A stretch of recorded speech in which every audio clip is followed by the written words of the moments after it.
You got a theme music? You know what? We live, y'all. Good evening, everybody. Welcome to the Muzzle is Off podcast. You know what? And we doing this one after dark, okay? And y'all know, if you haven't listened to an after dark before, you know that we basically give the uncut, the raw, the real deal, and we don't hold no punches when we after dark, all right? So let's get into this topic that we got tonight because we are talking about sex, love, lust, and lies. Okay. And I'm going to be real. The reason why I thought of this today is because everything that's going on in this good pop culture world, you know what I'm saying? Everybody's had their own little opinions going as it pertains to some of these celebrities and all of their misfortunes in marriage and in relationships and in entanglements and in adultery and in having this woman and that woman. And it's not just one celebrity. We see this, we see it a lot, right? Like you hear about this stuff. And I'm like, and we always have a very broad opinion on things as opposed to understanding that we all face the same crap in relationships, all of us.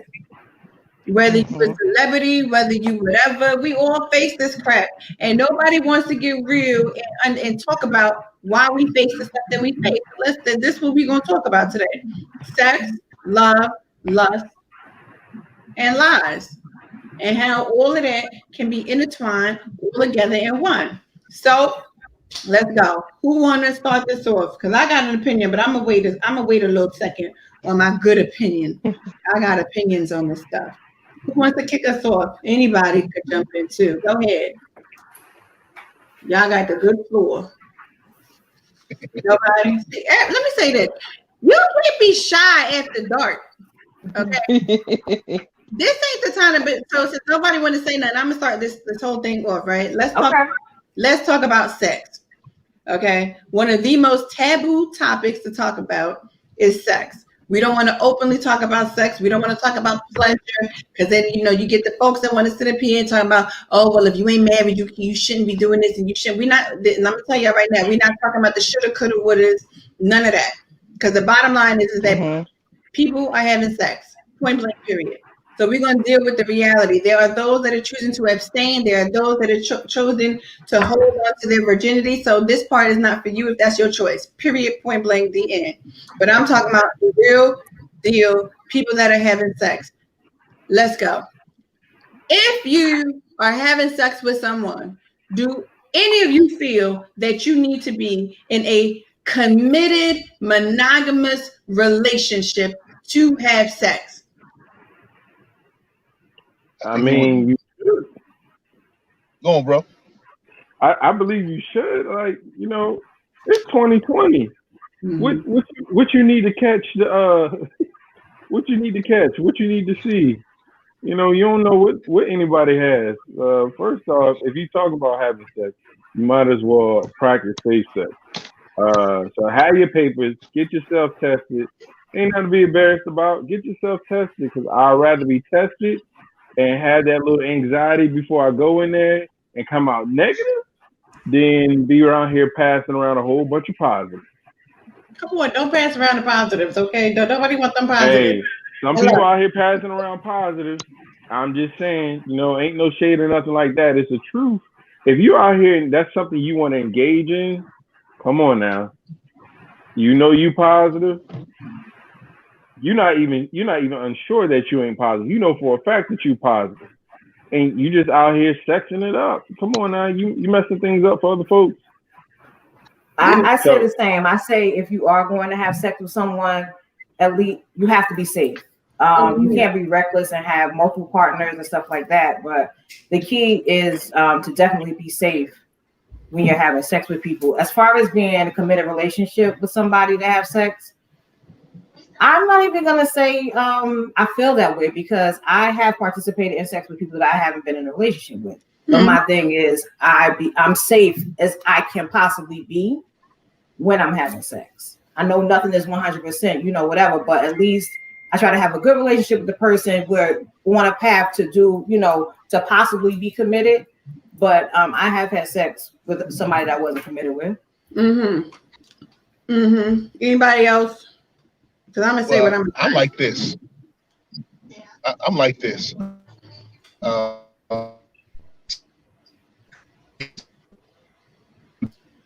Jamel, this is why we need a steady location. If you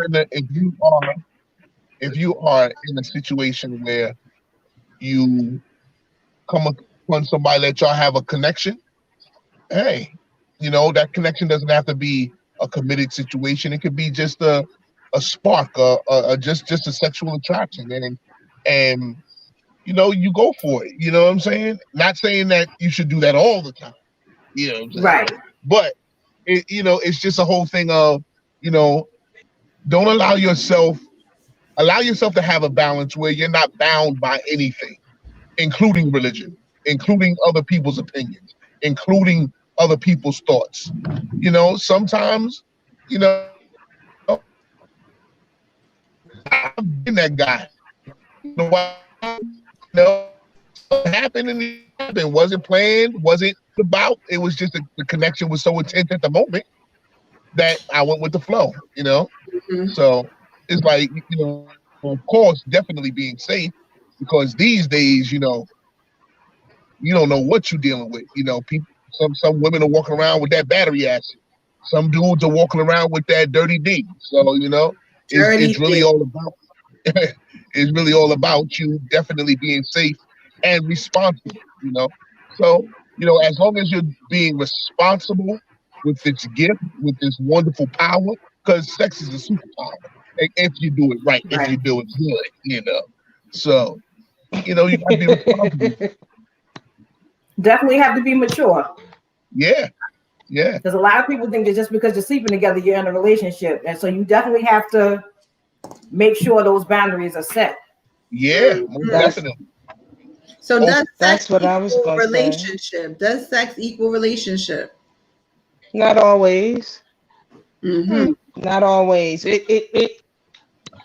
There should always be, we said it before on After Dark, there should always be an open line of communication.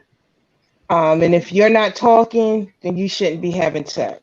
And I don't mean talking as in a relationship. I mean being able to have a grown-up conversation where you're not squirmish and squiddish, because, I come across a lot of people that's just squirmish and squiddish about having conversations about sex. If you're not grown enough to have the conversation about sex, then I don't think you should be having it at all, period. Okay. Let's talk about sex, baby. Okay. Let's talk about you. Well, you know what? Let's talk about all of the things and the bad things. Ain't that what they say? Let's talk about sex. No, that's what they say. No, because people don't want to be real and just talk about sex. At the end of the day, sex between a man and a woman is a great thing, right? For us, good heterosexual people, sex between a man. I had to throw that out there, Gail. I know. For us, good heterosexual people, sex between a man and a woman is great. For our good LGBTQIA community, sex amongst the same sex is great for them. Okay. So sex is great. But sex is also it's communication. It is a way to communicate, and it also is a way to bond, right? And the truth of the matter is that sometimes people do confuse that we having sex meaning that we in a relationship, but the truth is we are technically in a relationship. It just might not be a committed relationship. Okay. It's still a relationship. And people, because you don't want to call it that, right? Because people get so tired of labels that they don't want to, no, this ain't no relationship. Yes, it is. If you're my friend, that's a relationship. And if we're friends that are having sex, that is still a relationship. Okay. We're just not in a monogamous, possibly, or committed. What if Marcus got that church finger up? What Marcus? Mm-hmm. First off, not everybody has a problem with labels. I need to know what we are so I can go do whatever it is that I'm doing. If we just friends, we just friends. If we a little bit more than friends, we're a little bit more than friends. I'm sorry. I'm speaking I'm speaking for the healthy 30-year-olds. Give me a label. Give me a label. Give me a name tag, a tweet or something. I need to know what we are because I don't want to be showing up thinking that we bump in together, we bump out together. I don't want to find out that it was a little bit more than that because the opposite sex at this age, they be doing stuff. I don't want no parts of that. So let's just give it a label. We just friends, occasional friends, sometimey friends, on a weekend Friends friends, with family benefits, what we reunion. gonna call it. Right, family reunion friends, holidays, birthday friends, 4th of July holidays, Juneteenth, Day after Valentine's Day, what are we? whatever you want to be. Cupcake day, hamburger day, secret friends day. They got so many days out here. You need somebody to enjoy these days with. Stop living your days by yourself. Okay, but what you just said, right? You need to know what you are, right? So there needs to be some type of label placed around so that you know exactly how you move in within the realm of this relationship, right? Whatever we want to call it, within the realm of this ship, you need to know how you moving in this ship, right?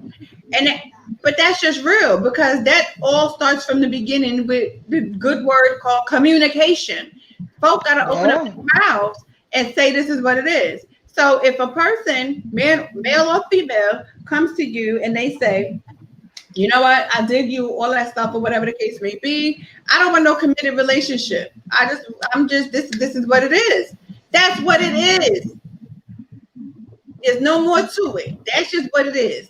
So if you agree to get into a situation like that, then you're agreeing to understand that there is no commitment that is coming after that. So y'all can have sex, y'all can go to the movie, y'all can do all them things that the people say that the people do. And guess what? You still not in a committed relationship. But the difference is that you can ask a person, well, are we exclusive? Why? Because if I'm giving myself to you and you're giving yourself to me, I need to know that what we're doing is exclusive for the simple fact that there's too many damn diseases out here and I ain't trying to catch COVID off a penis. Nope. Right.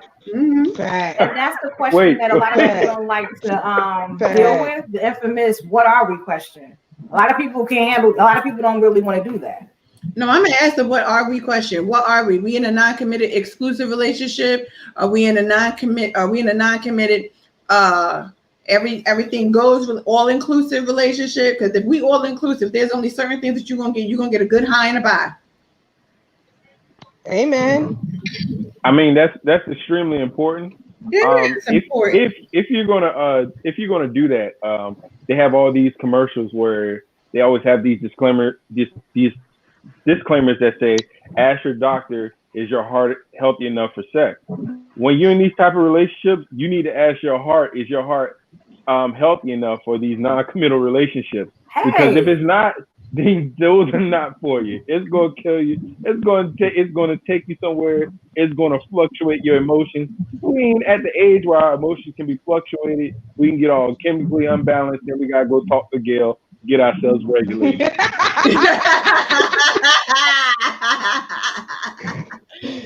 Oh man, got to talk to me. That was good. But Gail, yeah, I agree with Marcus. Gail got to give you your 12 steps to healing. I need to be talking to Gail. Let me find out. You got to talk to Gail, okay? Okay. Drop your number in the chat. your business hours. Okay. But no, I agree. Like I was watching, so I watch a lot of therapists that talk about different things, but I don't know if you guys watch Love Goes on with Spirit. She's a celebrity therapist, and every Friday she does Free Yourself Friday or Healing Friday or something where she gives the people an hour to ask her questions, and she talks about everything. And one of the things she said today was, you have to define the relationship, whatever it is. You have to define it. You have to set boundaries.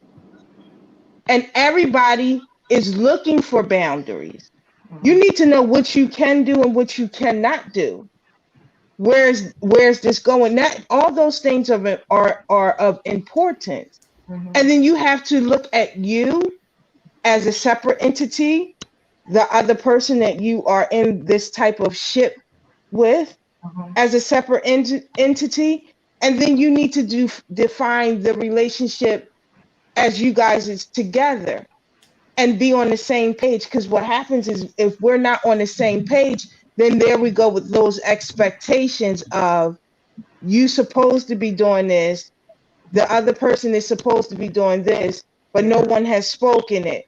And so it's a silent rule. And a lot of times we operate in these relationships off of silent rules. Yes. Yes.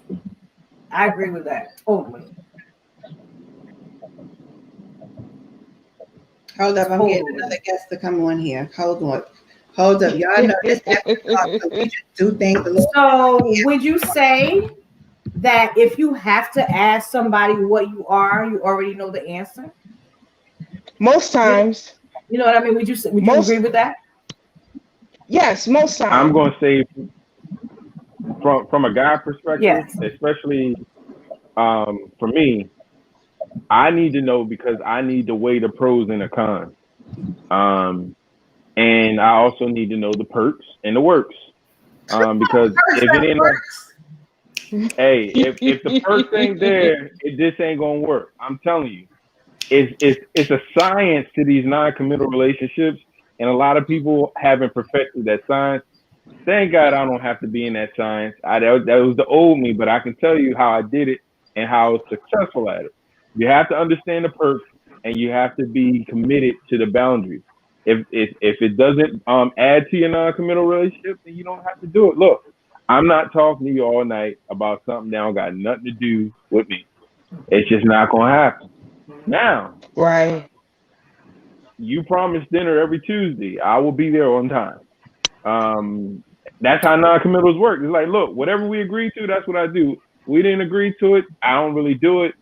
And I start seeing you catch your feelings. Hey, that's not a part of our unwritten rules or unwritten agreement. Yeah. You're gonna make this more than what it is, and you're gonna start having expectations for something that your heart might not be healthy enough for. It's just not gonna work. I want to add to that even when we talk about non-committed relationships, if you look at people that practice things like poly, BDSM, those types of things, they have written contracts. There are certain things that if you're in that world for real, there are contracts written. If they're going to a party, all those types of things where it's almost do whatever you want. There are boundaries that are set way before they get to that point. And that's one thing I respect about those types of relationships and those type of encounters, because they have safe words. They have, this is what I will let you do. This is what I will not let you do. And then they have a cool down period. So in just everyday relationships, like ones outside of that we call heterosexual relationships, or same-sex relationships that people just don't want to commit or are not willing to commit because they want their cake and eat it too. And I know that saying really shouldn't be there, but they want to do what they want to do when they want to do it and how they want to do it, and not have any regards for the other person that they are in this ship with. We could take some pointers from the people that practice poly and BDSM, because they set boundaries and they are clear, and they will not take certain things. They will not do certain things. Like, you cannot disrespect them in certain areas and everything. And so we need to take some of that. The bottom line is that, okay. The bottom line is that people are going to do what people want to do. Grown people make grown decisions for grown lives. Period. And when you get into these situations where you are dealing with someone, whomever that someone is, and you communicate with the person, this is what it is. That's it. There's nothing more to it. There's nothing less to it. Whatever it is, this is what it is. If you then lay down, you open your legs, or for a man, you stick it up in there, understand. Hello. Thank you, Marcus, for the visual, because folks need to know. Lay it down. Hello. Open wide. Hello. Somebody's going in. Hello. You grown. Make that decision for yourself. You are grown. At that point, you are grown. And you're making decisions as a grown person for what it is. And if people have already communicated from the beginning what this relationship is going to be, you make your decision at that point before you begin to open up your legs. And I think a lot of people get it twisted because a lot of people think that you could change someone's mind by opening up your legs. No, you cannot. Marcus got that damn church. Go ahead, Marcus. Yes. So, since we're going to talk about it, before we get to the lies, because there's a flip side of this, let's keep adding to the truth that you were spitting. Most people open up their legs and stick it in way before the act is done. So before anything is even said, they already have it in their mind that that's what's going to happen. And we have to talk about that. Some people are just way too anxious. Some people set themselves up way too early for failure. Some people ain't even read the terms of the contract, and they already spread wide and deep in. So spread wide and deep in. Look, so like we said earlier, you gotta slow down. Have that name badge. This is who I am. This is our contract. Even if you gotta go to that good Microsoft Word, and type it out. Type it out, and if something comes up, you got to roll it out and read it. Ask Siri, is this a part of the contract? Ask Alexa, is this the song we were supposed to play? You got to have these rules because it's not going to work. I'm telling you, it's just not going to work, especially for these anxious people, the anxious positive people, the anxious I don't know people, the anxious I could be positive people. I'm just saying, if you want to be safe, you might want to read the rules and stop being too anxious. I mean, somebody want to go deep in, somebody want to spread them wide. You just got to know who. I think the other thing Kia said was grown people make this decision, but we found out a long time ago that a lot of people not grown and don't know how to make their own decisions. Shelby, he said they spread wide, they go deep. Listen. That's what he said. I saw you over there, so I had to put the emphasis on. He said, You saw me cracking up? But let me say this. This after dark, so this ain't serious. It's serious, but it ain't serious. This fun. So we got to laugh at some stuff. He said they be open wide. You gave a visual. Hello. Right there. Right. And look, and once you hit this, it's takeoff time. Everybody going up. Hello. Up. I can't get in that conversation. I do a couple of other things a little differently. Hey, you can say what you want. It has a basis. Everything has a foundation. Spread wide, spread to the side, spread. Something has to enter in. Whether it's deep or shallow, something's going to enter. Somebody better not. Listen here, if you shallow, something ain't right. Something ain't right. I mean, look, it can still be right. That just might mean that a couple heads done went through there. Babies, I'm talking about babies. When you have a child, I ain't had no children, but when you have a child naturally, they say that can stretch your good walls out. Let me stop it right there, because I'm not going to say I had any experience, but I'm going to say I know a thing or two, and I done seen some that have had multiple, and it sure is right. That's all I'm going to say. Oh, You gotta do your Kegels, though. That's what you do, your Kegels. Let me put these glasses back up. Okay. Yeah, I don't think having a baby really matters. That stretching, you do your 6 weeks. No, I saw it on the good TV, and the woman had to go ahead and good surgery down there to rebuild her good walls because she had stretched out a little too far. That baby head was a little too big. It's honestly. I mean, she got to do her exercises before she has the baby.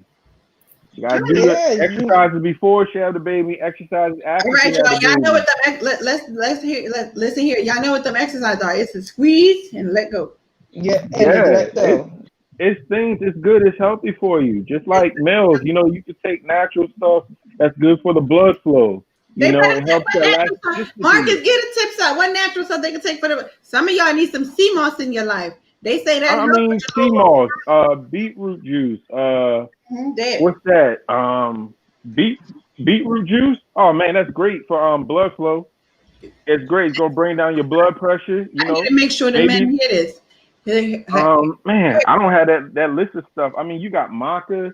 You got it's some other stuff you could take. I gotta look it up. Give me like. And if you got issues with getting it up, hello. Some of y'all got issues with getting it up. Beetroot juice will help with your blood flow. Go ahead, Marcus. Maca. I heard sea moss is good, especially for I'm sorry, y'all, I'm reading the comments, and my friend, she said, Kia, not the squeeze and let it go. That's what you got. That's what it is. Squeeze, let it go. Squeeze, let it go. Squeeze. Yeah, it helps you. It helps you a lot. It actually helps women have better orgasms too. And it also helps the man while he up in there. If you squeeze, let it go. Just we helping y'all out. Am I lying? That's wonderful. That's some wonderful stuff. That's when a woman knows how to work what she has. When she knows, man will completely open up to her. That woman will have that man eating out of her hands 9 times out of 10. Marcus is you gotta know your body. Look, I told you I don't have long. I gotta go back to my date. So I'm gonna give y'all what I can give y'all in my time, and I'm gonna roll out. But you don't have to have anything wrong down there before you start taking natural stuff. It's on YouTube. It's on YouTube. It's good. It's a lot of natural stuff out there for men that you can take. You don't have to take all that stuff that the doctor gives you. Sometimes you got to change your diet. It's not that you can't get it up. It's that you want to operate at premium, not mid-grade. Not at regular unleaded. You want to be fully leaded, and you want to be operating at premium. So, I mean, he said y'all need women 3 and not 87. You better come on here. Right. If y'all women want to give, you know what? I want to give you. You want to give a man something for Christmas? I mean, they got it's on YouTube. You got the Korean red Panax ginseng with ginkgo. Ginkgo biloba. By his own. Yeah, there you go. There you go, right there. He got it. There's different types of maca. You can go research all this stuff. It's only gonna cost you $16 for a month supply. First of all, let's get one thing straight. If he got an issue with his stuff, he better on the good tube and figure it out. What I'm not about to do is buy something for you. No, I'm not buying a maca or a ginkgo biloba. Well, I don't even know what. And this where you messing up. Right? Healthy. Oh, she. The man should take care of his own body like the woman take care of her body. I don't understand that. The man should take care of himself. The woman take care of herself, and then you both come together. Nothing to do about the man taking care of his body. Like, you know what, babe? Your blood pressure is a little bit too high. Drop this pill. Drop this pill. And take this pill. Drink your coffee in the morning. Wait 20 minutes. Here's your breakfast. Roll out the door. Whole time he don't know what's about to hit his body. He gonna be at work and he gonna be killing it. He gonna come back and you gonna be sitting there waiting for him just like this. Amazon Prime. Amazon Prime. You're like, babe, man, what's going on today? Like, I don't know what it is. Girl, what's that you got on? Oh, that smells good. y'all got the wrong mindset. Wrong idea. Now, you know what, Marcus? I might take that. Let me get it. Amazon. What you told me to go on YouTube? Let me go on YouTube. Go on YouTube. Men have to keep their bodies healthy, purify their body, detox, get that mucus and stuff out of their body. It's not that they have something wrong down there. It's you just want them to operate on premium. Right. Because a lot of blood pressure medication will cause breakout discomfort. And it always be something small. What if that beetroot pill take his blood pressure down 10 points? There ain't no erectile dysfunction. It's always something small, and there's nothing more confident for a male when he goes to the doctor. He's like, man, you healthy. So he gotta come back and he gotta show out. What you mean, woman? Let's spread them wide and let me drop this healthy in you right quick. Hey, I'm telling you, you want to see a confident man? Let a man in his 30s go to the doctor and the doctor wait a minute. Everything's good. Y'all hear Marcus? Marcus keeps talking about. Let me say this. Marcus keeps talking about let him be in his 30s because Marcus is basically saying all of us good over 40 chicks need to get a good man in they good 30s in order for us to be right. Ain't that right, Marcus? You don't have to. You just need to get somebody that's for you. Now I'm an average. First of all, I don't appreciate you insinuating because we 40 to mean we old. I got a problem with that. Wait. Hold on. You better correct that. I'm not going to talk for you. I don't even give a damn. Let me talk to you. Let me finish. Hold on. I'm about to talk to you, baby. I'm 41. I still be like I'm 20. Don't play with me. And you look like I take care of this body, baby. You better take care of it. The one that is waiting for me. The one that's waiting for me is 41. So I don't have no problems with the 40. I'm talking about. Okay. I just want to clarify that because age don't mean nothing. As long as you take care of your body, you look good, you feel good, you young. Everybody ain't taking care of their body. They sure ain't. Go ahead. Hit that good old YouTube and call it a day. The men need their blood pressure. They need their cholesterol. They need all that. Get them some turmeric so they ain't cracking while they smacking. You need all that. I understand what you're saying, but at this age, you should know what you need to do to take care of your body. I have a son. I'm not trying to raise my son and my man. I got a problem with that. That's not raising them. That's just ensuring their health. No, because what happens if you don't have a woman in your life, you should want to take care of yourself regardless. That's your job. Tell you something. If I know what. Go ahead. People have to be careful because us as black men, we weren't raised to be health conscious. You don't know many black men that were raised where their families taught them what was healthy to eat, what was not healthy to eat. That in our community, that has not been maybe just until the past maybe 5 to 10 years. That has been something that has been introduced into our communities. So, it's like there's no shame in helping your man understand what's good for him and what's not, because most times women know more about their bodies and more in tune with their bodies than men are. Oh, I'm a hell all right. Get that up. Hello. So at the end of the day, don't get me wrong. Don't get me wrong. I totally hear what you're saying. I'm all for support of your mate, of each other. But at the same time, regardless of our community, at a certain age, you know that you need to do better for yourself. That's all I'm saying. Not necessarily. Well, then that's not the man that I need. I need a man that knows what's going on with his life, like I know what's going on with mine. But what if you find out something? What if something comes up? Just comes up out the blue? Because like I said, we're definitely going to tackle it together.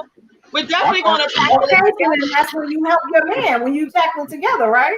And that's what I'm saying. We tackle it together. That's how I took it. Oh, I'm a tackle it together when something happens. I'm not just going to be like, we're going to tackle it all. Look, I can tell you this right now. I have a difference of an opinion. Go ahead, Gail. We need that difference of opinion right now. That's why he said go to Gail. I have a difference of opinions, and I think if you're going to be in any type of ship with anyone, especially when we're talking sexually, I think it's both of you guys' responsibility to recognize different things about each other's body and help you guys get the body to where you want it to be. Because there are certain things you as the partner may notice first before that person notice it. And sometimes that's just how it is. Mm-hmm. And I agree. However, there we go. If we are not like that, I am not going to be like, you know what? I noticed that you really couldn't get it up fast enough the second time around. So maybe what you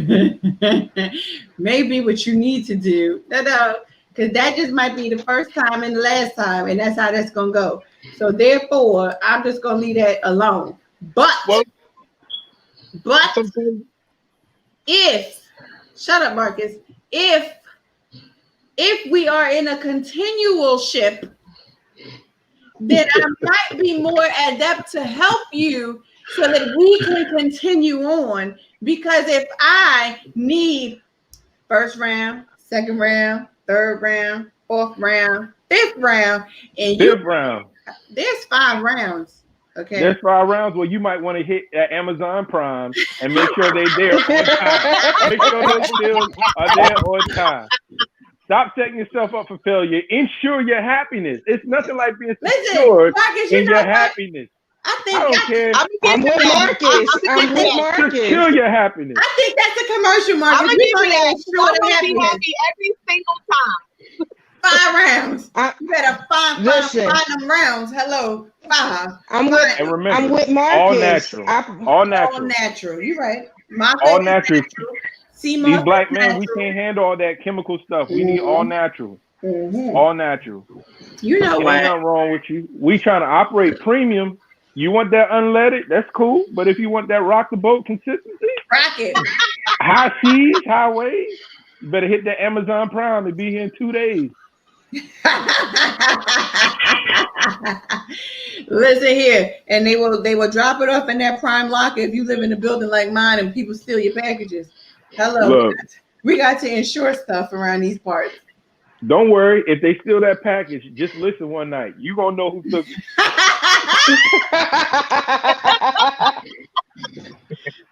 Oh, building start rocking. Yeah. You know what, Marcus? You just helped us out. Okay. Look, I'm here to help. That's what I'm here for. I'm just a resource. And I keep calling him Marcus, but y'all know we call him Teddy. Marcus is Teddy. Teddy is Marcus, and we bless the Lord for good Marcus and Teddy, because Teddy done showed up tonight to tell us how to take care of the man and make sure that when we notice that he can't get that thing up, we gotta No, wait, hold up. I didn't say he can't get the thing up.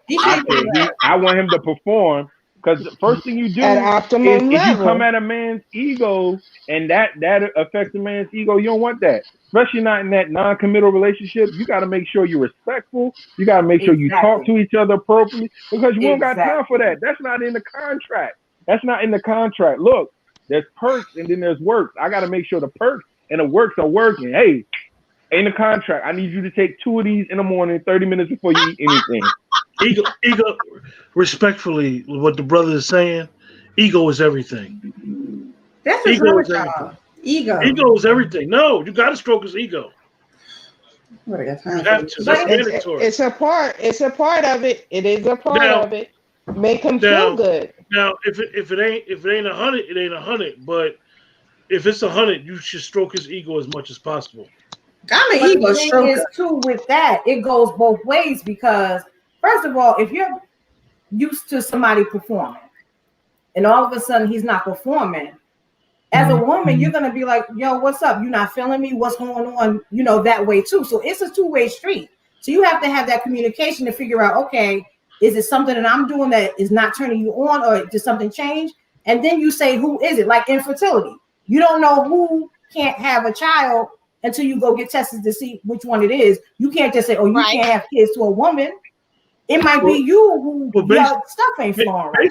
Based off that scenario, that chemistry was there for a while, and something just went wrong. And that's my thing. That's why it's important for you to find out what it is. So you can't just say you're not going to help your man get better. If you know it's not you and you know it's him, you got to say, okay, let's go to the doctor. You need to go to the doctor and see what's going on.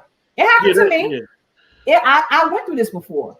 The person ended up taking, he had high blood pressure, and he ended up taking medication, and he wasn't able to perform. So we looking at each other like, yo, what's up? You know, what's going on? I'm like, really? But we realized that it was his medication that was causing that to have him to have that problem. Right. And he talked to his doctor about it. I didn't have a problem with that. But see, the key is with that chemistry, that conversation should be normal. Right. It shouldn't even be like an ego. It shouldn't be no ego conversation then. It should be like, yo, this is what it is. Let's us go to the doctors together. Because maybe you could, as a female, maybe you can explain to my doctor as a man what's going on. Like, he ain't performing right. Because a lot of men ain't gonna say, like, you know how some of us are. We might got a little too much ego. Too much pride. But it's I agree with that. And that's I think that both parties in that situation, when there's great chemistry like that, like, it should be nothing else under the sun. Like, if something ain't right, like, yo, we ain't old. And for you guys, I'm saying the women, you know, you guys is at y'all sexual peak at a certain time. I listened to the young lady Rashida speak about her age, and you know, she's in that age where her sexual peak is very high. Yeah, so, if I would have known that 2 years ago. I'm gonna pause you right there, sir, because my sexual peak has always been here. That's just me. Come on, it's just always been there. Listen, it's always that. It's always that. And trust me, I understand that it is some women that always have had that drive. Always. But, you know, they try to say, like, you know, most women's sexual peak is that after 40, between 40 and 47, 40, 48. Right. Yeah. Like, so I believe that if you have a partner like that, you got to talk. Like, that's the number one thing. Like, I agree with you. No matter People what don't want to situation talk. it is. I feel like a lot of men at a certain age, like you're saying, go through stuff and they don't want to talk about it. Your woman should be your best friend.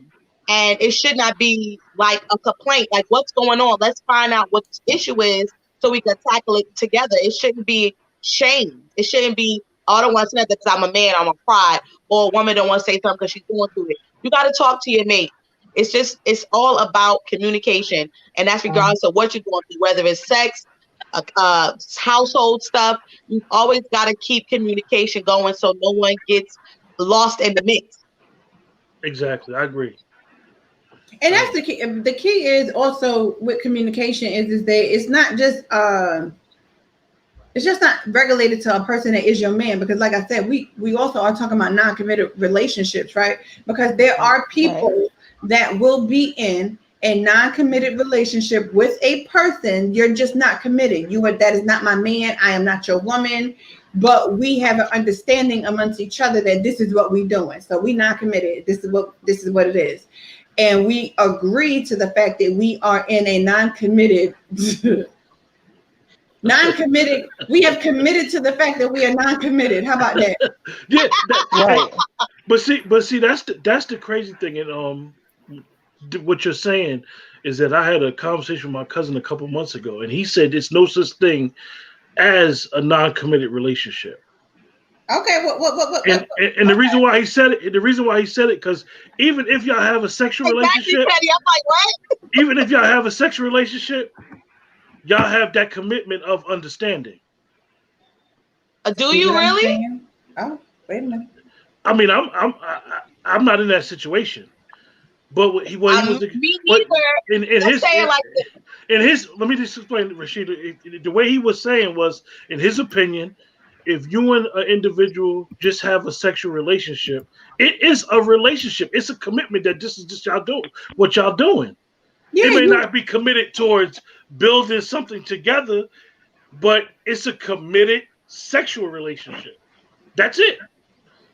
Now, whether y'all got other people having sex, whether y'all having sex with other people, that's what y'all agree on. But it is committed relationship. It's a committed, non-committed. Committed, non-committed. Well, I wouldn't use that word committed because if you are single and you're dating, whether it's multiple people or one person, but you're not in a relationship, you're not committing to anything. Like if we make a date at 8:00 on Friday, I'm gonna commit to that date on Friday, but I'm not really committing to you. So I wouldn't use those words. When you're dating and you're not in a relationship, you're just dating and we are hanging out, I guess. Like at point in my life right now, I'm not trying to date anybody. If you're not about a purpose, what's the ending? I don't have time for that. But if that's what you're doing, you're not committed to anything. You're just dating. I'm committed to go with you at 8. I'm committed to see you at Friday. I'm committed to give you some when I do, but I'm not committed to that person. So those words should not be used if you're just having fun. So what package is that? Because some people are listening. They want to know how to sign up for that package. They want to know how to sign up for that package. Come on, I just want to know what package that is, because there's a lot of struggling males out there that need the package that you offering. That's all. Hey, Marcus, they only want to sign up to that package. That's it. Is that a premium? What package are we talking about? The one you just mentioned. Is that the $15.99 package? Is that the $7.99? I just need to know. So I need to create an account with an email. Okay, well, listen here. Policies, terms and conditions. That's that big bag $5 package. Hello. You say? My package, I don't know about anybody else, but my package is a lifetime package. You better be lifetime. That's me. I'm looking for a purpose. Your purpose, if you're trying to date a sister like myself, you have to have a purpose. Meaning, what is the ending result? I'm dating with a purpose. I'm not dating for a friend. I got enough friends. I'm not dating for a net chick and chill. I'm dating on a purpose of getting my husband. If you're not about that, then I'm not in the business with you. That's just where I'm at in my life. See now, but that's the priceless package. Hello. Yeah, so, but he was asking what was the. But he was asking about the non-committed, committed. Yeah, the non. I don't know about that lifestyle. I've been there, done that. I don't know what they paying for that nowadays. I don't know. I can't. Wait. Hold up. You done marketed that package, and now you being non-committal to the package you done marketed already. We hurt. We offended. We are offended. Some of us already put in that Amazon. I've been there, done that. Some of us already done put in that Amazon just in case we walk next. Just in case, like, I think that's her. I think that's Miss Lee, right? Miss Lee, not Miss Miss Lee. I'm looking. See, you know, throw the package. Say that right. Thank you for my title. I appreciate that. Oh yeah, when you're in that non-committal, you don't have time for disrespect. You got to be on it. Respectful. Yeah, ain't no time wasted. I gotta go back to my regular life. You have to decide. At some point in your life, you have to decide what it is you're looking for so you can stay in your lane. If you're looking for a Netflix and chill, you need to be in group A. If you're looking for a booth sometime and once in a while, you're looking for B. If you're looking for the whole package in a lifetime, then you just stay in group C. Everybody got their own groups. I don't know what group you in. I don't know. I'm in the taking group. I'm you good. Better be in the taking group. I'm happy too. Yeah, that's what I'm happy for you. I love. Me and you, but listen. We applaud love. Hello. Yeah. Yes, we do. Yeah. I'm just happy. Marcus found her. She found him. They found each other in the good. And she got me.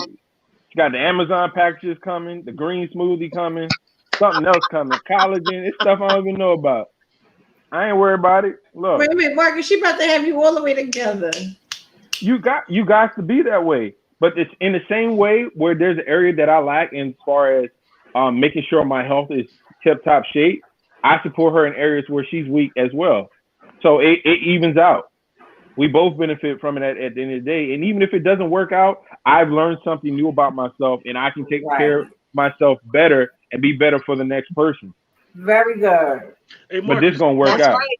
Marcus, I love that. That's what it's all about.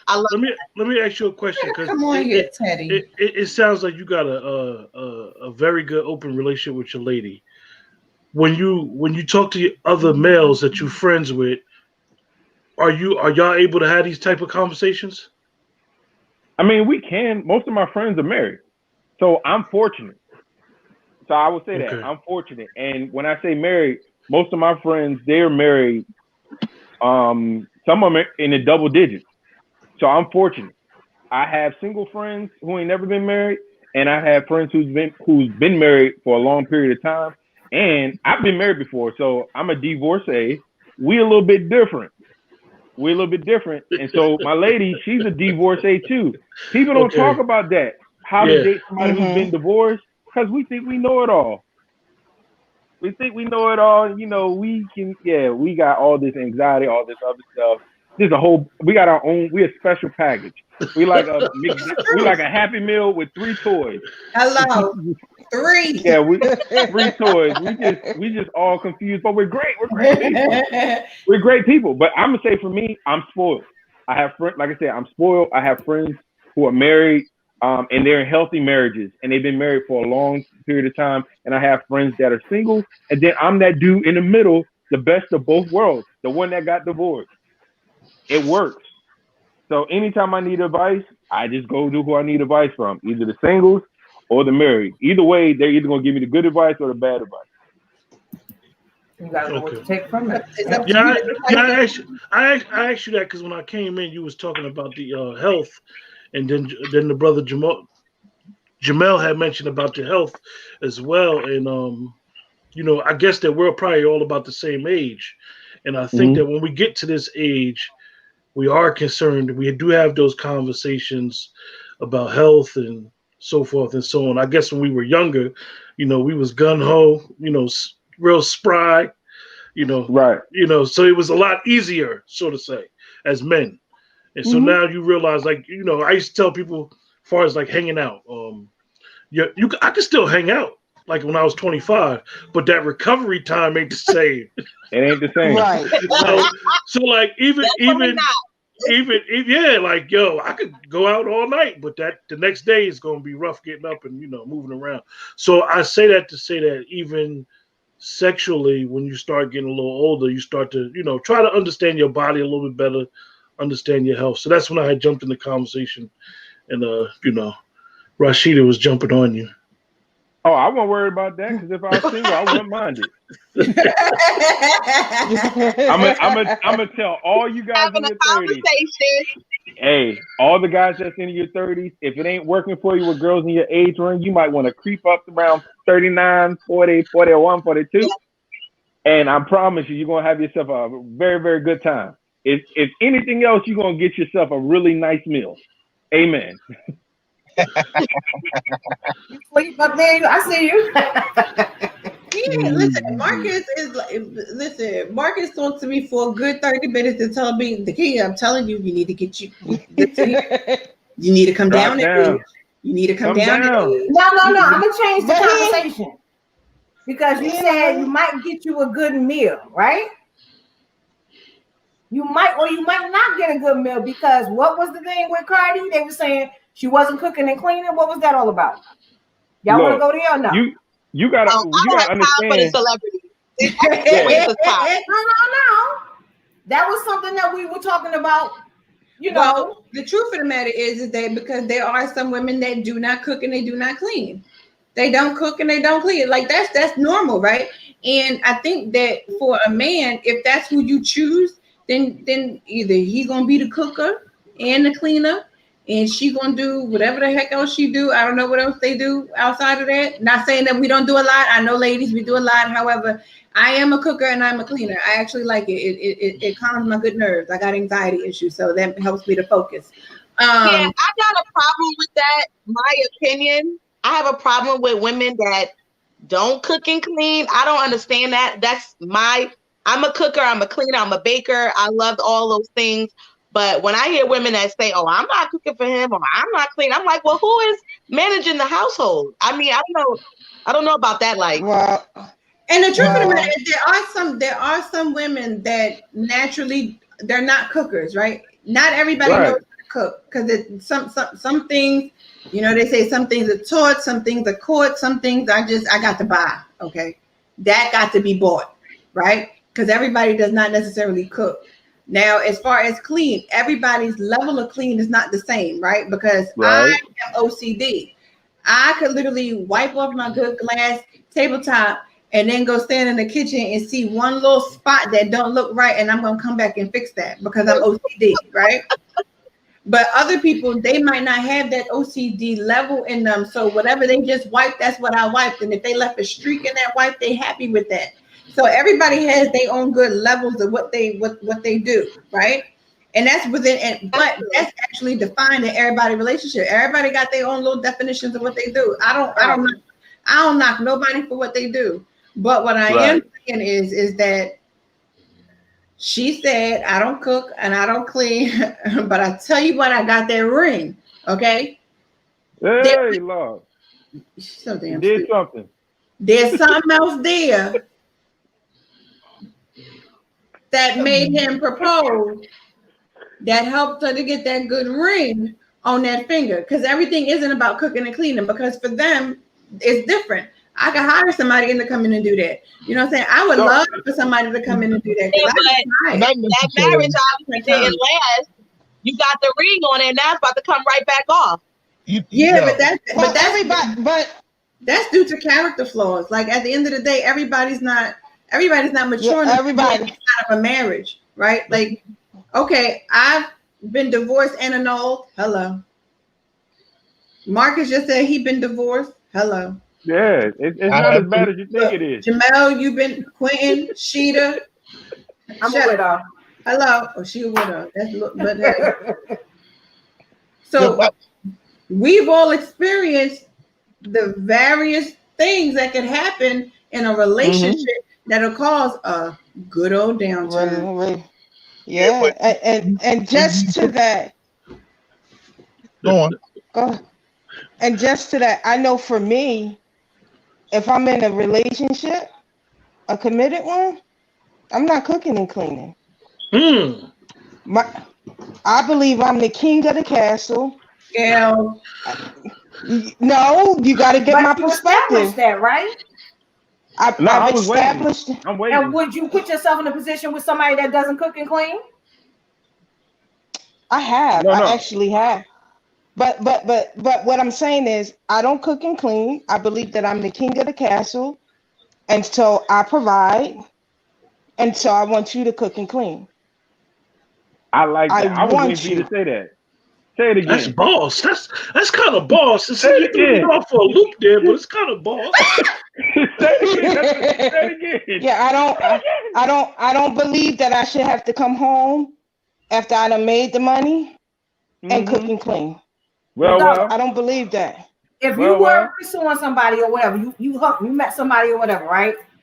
And you were really feeling this person, but she was like, or your partner was like, I don't cook and clean. Would you stop it right there? Is that a deal breaker, like non-negotiable? Or would you try to say, well, maybe? You know what I mean? Now, this going to sound very male chauvinistic. And I think I'm going to like it. I'm a trainer. I'm a trainer. We giving thumbs for this one. I'm going to train her. I train them. You better train her.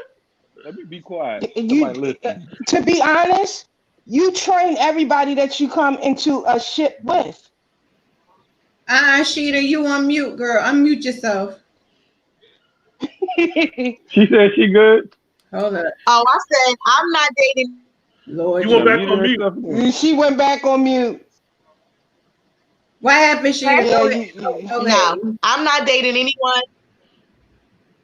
I'm not dating anyone that can't cook and clean like myself. I don't have time. I'm not your mama. I'm your baby. If you didn't say I can't.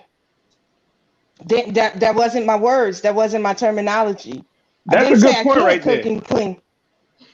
You not. I said I will not. Because it kind of goes into that. What'd she say? Yo, Gail walking heavy. Yeah. Look.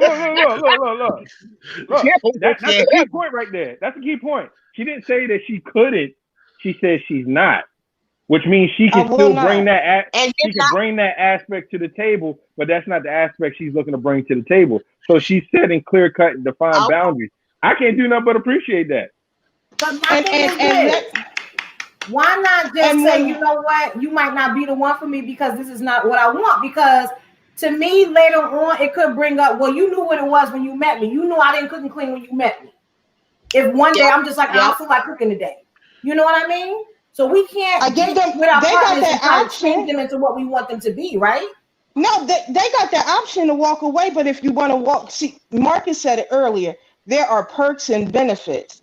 Yes, and they being are. with me, it's perks and benefits. Perks and benefits. I'm just gonna be real. So as long as you the boss and you providing, you ain't cooking and cleaning nothing. That's it. No. Let me say this. No. Okay, pause. What does provision look like? Okay, because y'all and y'all level of provision might be a little different than my level of provision. But let me say this.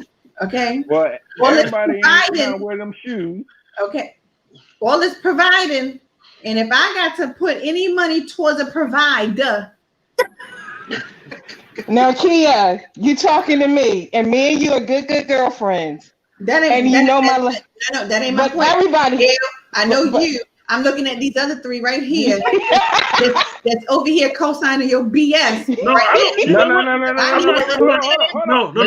We ain't co-signing it. We respecting what her opinion. Right.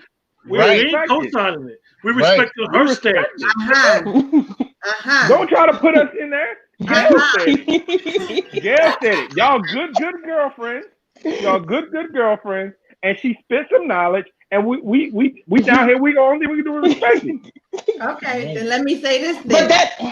Then let me say both of Gail, because I know Gail's level of provide. I get Gail's level of provide. Gail basically is saying, I will take care of this whole house. You don't have to do anything. I get Gail. We ain't talking about Gail. Now I'm gonna ask y'all good three right here. The good three. Right here. Them. Okay. What's your level of provide? My level of provide, it depends on the girl that I'm talking to. Okay, we right now talking about 41. What's your level of provide? 41. Well, my 41 has several ones with her. Right. So there's variables in levels of provision. Now, that's where that fine print comes in. Who are we? What are we doing? I hate him with this contract. Where the fine print at? You can't hate me with the contract because that contract is communication, and we all are mature. We are all mature in here. What that fine print gonna read though? Help me out. That fine print's gonna read whatever me and the lovely lady decide for it to read that we type up because we talk, and this is something that we enter in mutually beneficially. So there is no way for any blurred lines to happen because we talked about this and we cool with it. So however provision has to come. For me, I respect what Gail said, and that was probably 20-year-old Marcus. Now I ain't gonna even lie, that was boss. I loved it. I loved every single part of it. It was so good. It was so good to my soul. You blessed my soul. I might see your offering. But me being me now, I'm different. I done been through a divorce. I done had some things happen in life and stuff like that. So I don't mind cooking. I mean, homegirl made something I ain't never had before. Yeah, I'm like, yo, can you show me how to make that in case you ain't here? You're on business trip. And I'm over here fiending for it. Can't find it. Like, at least let me make the cheap version of it or something like that. But I'm in a different mindset. You gotta understand, men, we grow in waves. We grow slow, then we grow real fast. And then we grow slow again, and then we grow real fast. And then we grow real slow. Then we might not just grow at all because we stuck in our ways. And then we grow fast. It's weird. I can't really explain it to you. It is what it is. Where I'm at right now, I'm growing because the dynamic that I'm in, it's the dynamic that I want. So when I want something, my level of provision is do whatever it takes to get what I want. There it is, Quinn, Jamel, whichever one of y'all want to go first. That's good provide, Teddy. That was good. It provide. Is. I like what Teddy said. Go ahead, Ted. And my girls probably listen. I love you. Wait a minute, pause. He said he loved her. Hold on. Go ahead, Teddy. Don't get nothing started. I got to make sure I end this podcast on a good note. I started on a good note, and I'm getting off this good note because we got a date tonight. I don't need no questions. I don't need nothing. I don't need nothing added to the contract. I don't need to talk about no fine print or nothing. Excuse me, sir. Everything is going to be proper tonight. You better listen here. It is all profitable. Yes. Make sure you get your date too. Oh, I'm getting it. Shelby, whose side are you on? We on your side, the kid. That's why we all on here. The muzzle is off. You got about 6 other muzzles on here, and we all like the bar. Right. It's Shelby over here. Shelby, don't do that. Look, Shelby got something she hiding. She wait until we get to the next part of this conversation. Yeah, because we're gonna hit. Hey, Shelby. Look. Hey, look, Gail know what I'm talking about. She can't wait to get the lust and love. Hey, Shelby. Listen. You know what? And we need. And I'm happy, Marcus, that you brought that up because we done stayed on sex so damn much that we didn't even transition on over to love and lust. We can't because we got Rashida over there getting ready. So everybody just single. Why? Love and lust. Don't bring that on me. I ain't do nothing. Why you coming for me? I ain't coming for you. Look. I'm just saying. You getting ready for package. She put the sneakers on. Put a price on that package. Yeah. You offering that package. You offering that package. You just don't want to put a price on it. You showing us the goods. It's okay. I'm not offering no package, sweetheart. I'm pretty sure it's somebody that's like 34 who looking for a little 41-year-old. Guys. Oh, honey, I'm not looking for no 30-year-old nothing. 34. Don't let your anxiety rate. Nah, I like my men older. Thank you. I like my men older. Thank you. When y'all gonna That's what learn? I like. When we gonna learn? We all here to help each other out. We gotta look out But for I'm one telling another. you what I like. How you gonna tell me what I like? I didn't say what you like. I'm making a suggestion. You know how after YouTube you finish the movie? And I'm telling you thank you, but no thank you. Get 2 old ones and get a young one. YouTube? I am a maybe. A might.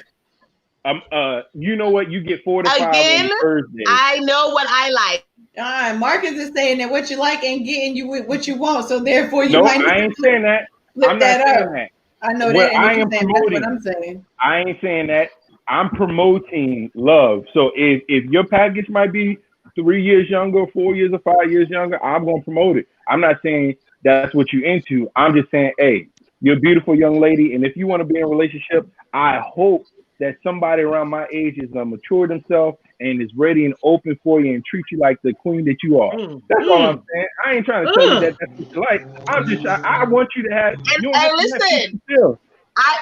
Listen, Mr. Teddy, I received that, and so I'm patiently waiting for God to send me who's for me instead of picking myself. That's what I'm doing. You better send that good 35. Come on, Teddy. But what did God say? Come on. Say that again, kid. He had sent you the one that you be like, wait, but that wasn't what I asked. Right. That's not what I had on my list of 10 things that I wanted. Yeah, we sometimes we got to step back. I know I did. I had to step back a couple of times and be like, really? Okay. She sure enough did. Wait, hold up. You ain't gonna just say that and slide by. Gail, did you say 10 things that you need to have? Can we go down? I got a whole list. I got a whole list. Can we get 7, the number of completion? Can we get 7? 7 of those things. Because if you do it ain't gonna look bad on us brothers. But if we do it, somebody might read it bad. Gail, please do. Give us 7, please, if you don't mind. Listen, they gotta act like a lady. They gotta act like a lady at all times. Don't take me, I don't take you out and you embarrass me. Don't do it. You gotta be dressed. We're not doing half dressed. Here, no, I had a fetish with high heel shoes, good, nice pair of jeans, nice t-shirt and blazer. That's how I want them. Not with that one that I met you when you was with. Listen, that one does not count. That was a non-committed that winded up being a committed. So Gail, that wasn't on the 10. You picked that one, huh? That was me To be honest, that was me transitioning out of one relationship because see, I have bad habits. I know I talk a lot of times I talk real good, but I got some bad habits. We have bad habits. We have bad habits. And one of my bad habits is when I'm ending one relationship, I find somebody else to smash. No judgment. I'm sorry. Yeah, that's just my habit. I want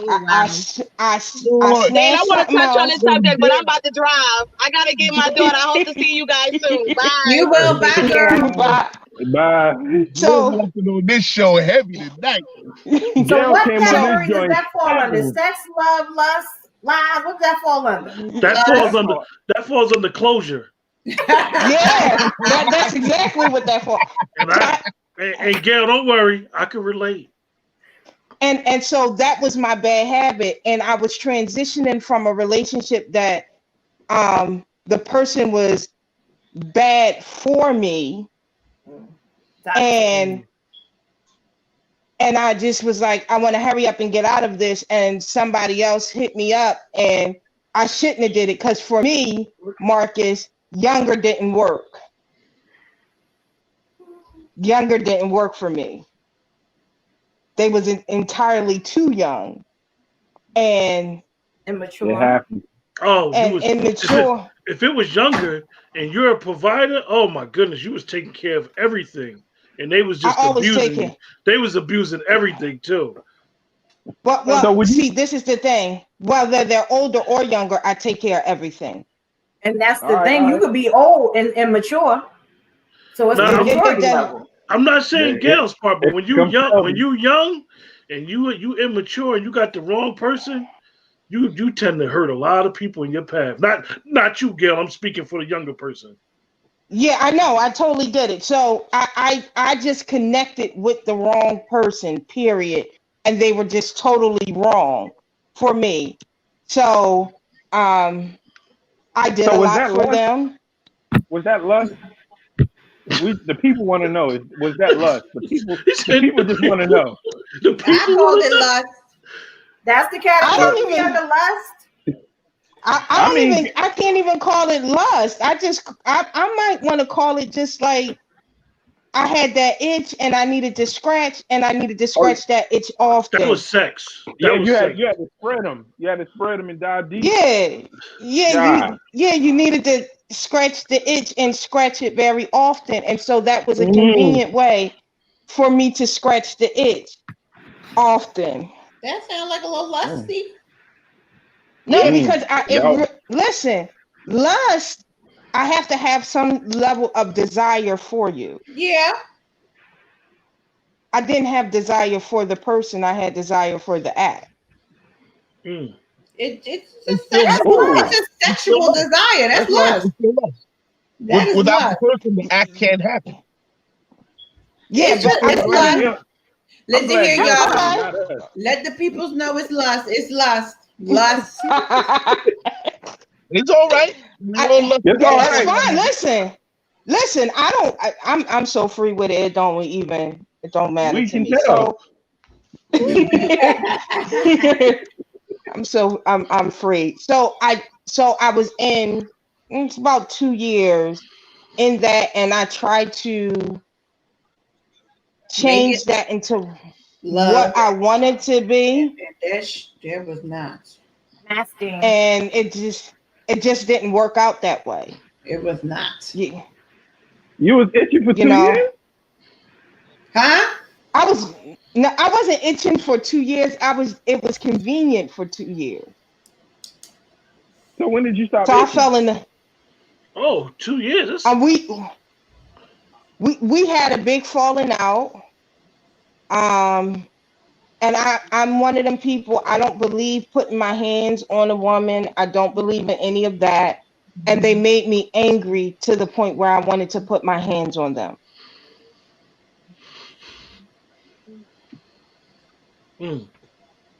But that particular person is a long story because I've been through a whole lot with them. I've been through being hit by a truck and becoming disabled on the account of me trying to protect them, because I believe in providing, protecting.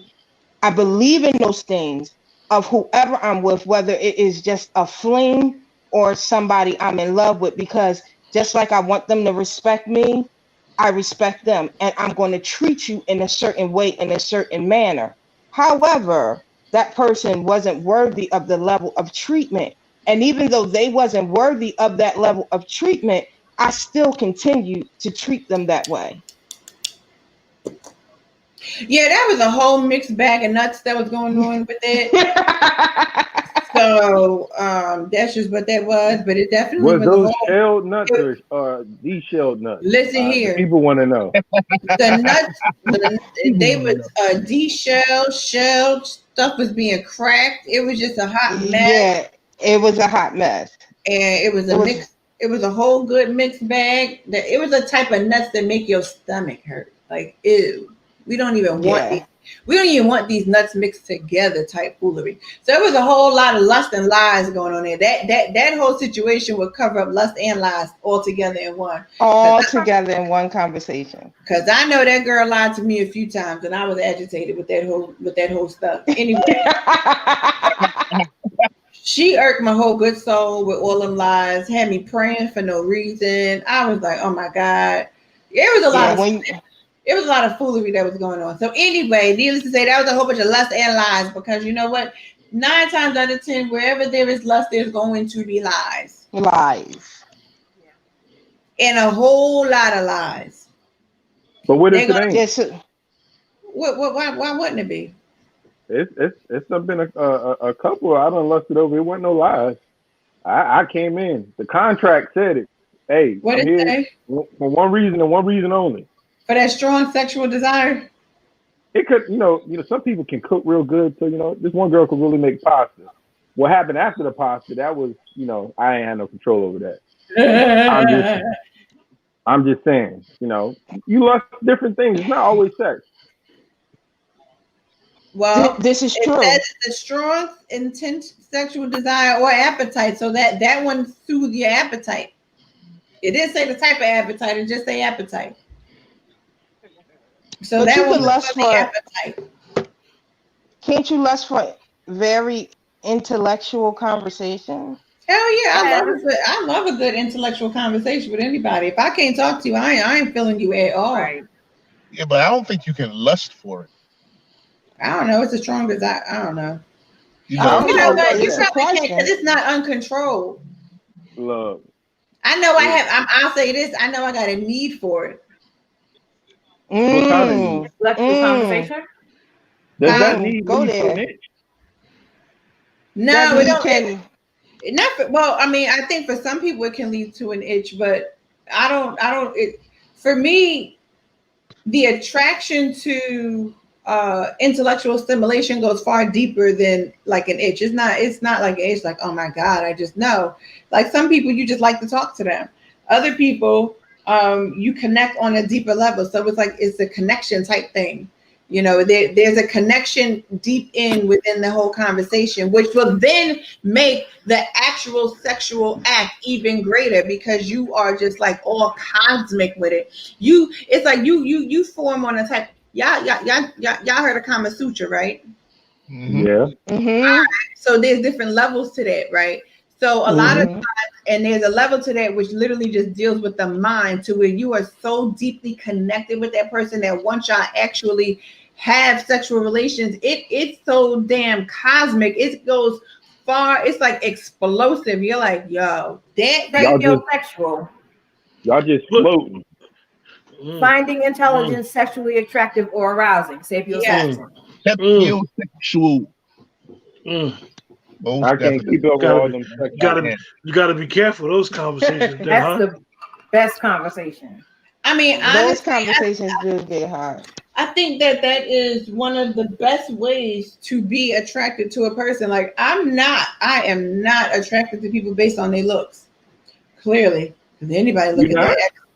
No, if you look at that ex of mine, hell, shit. I am. Shots fired.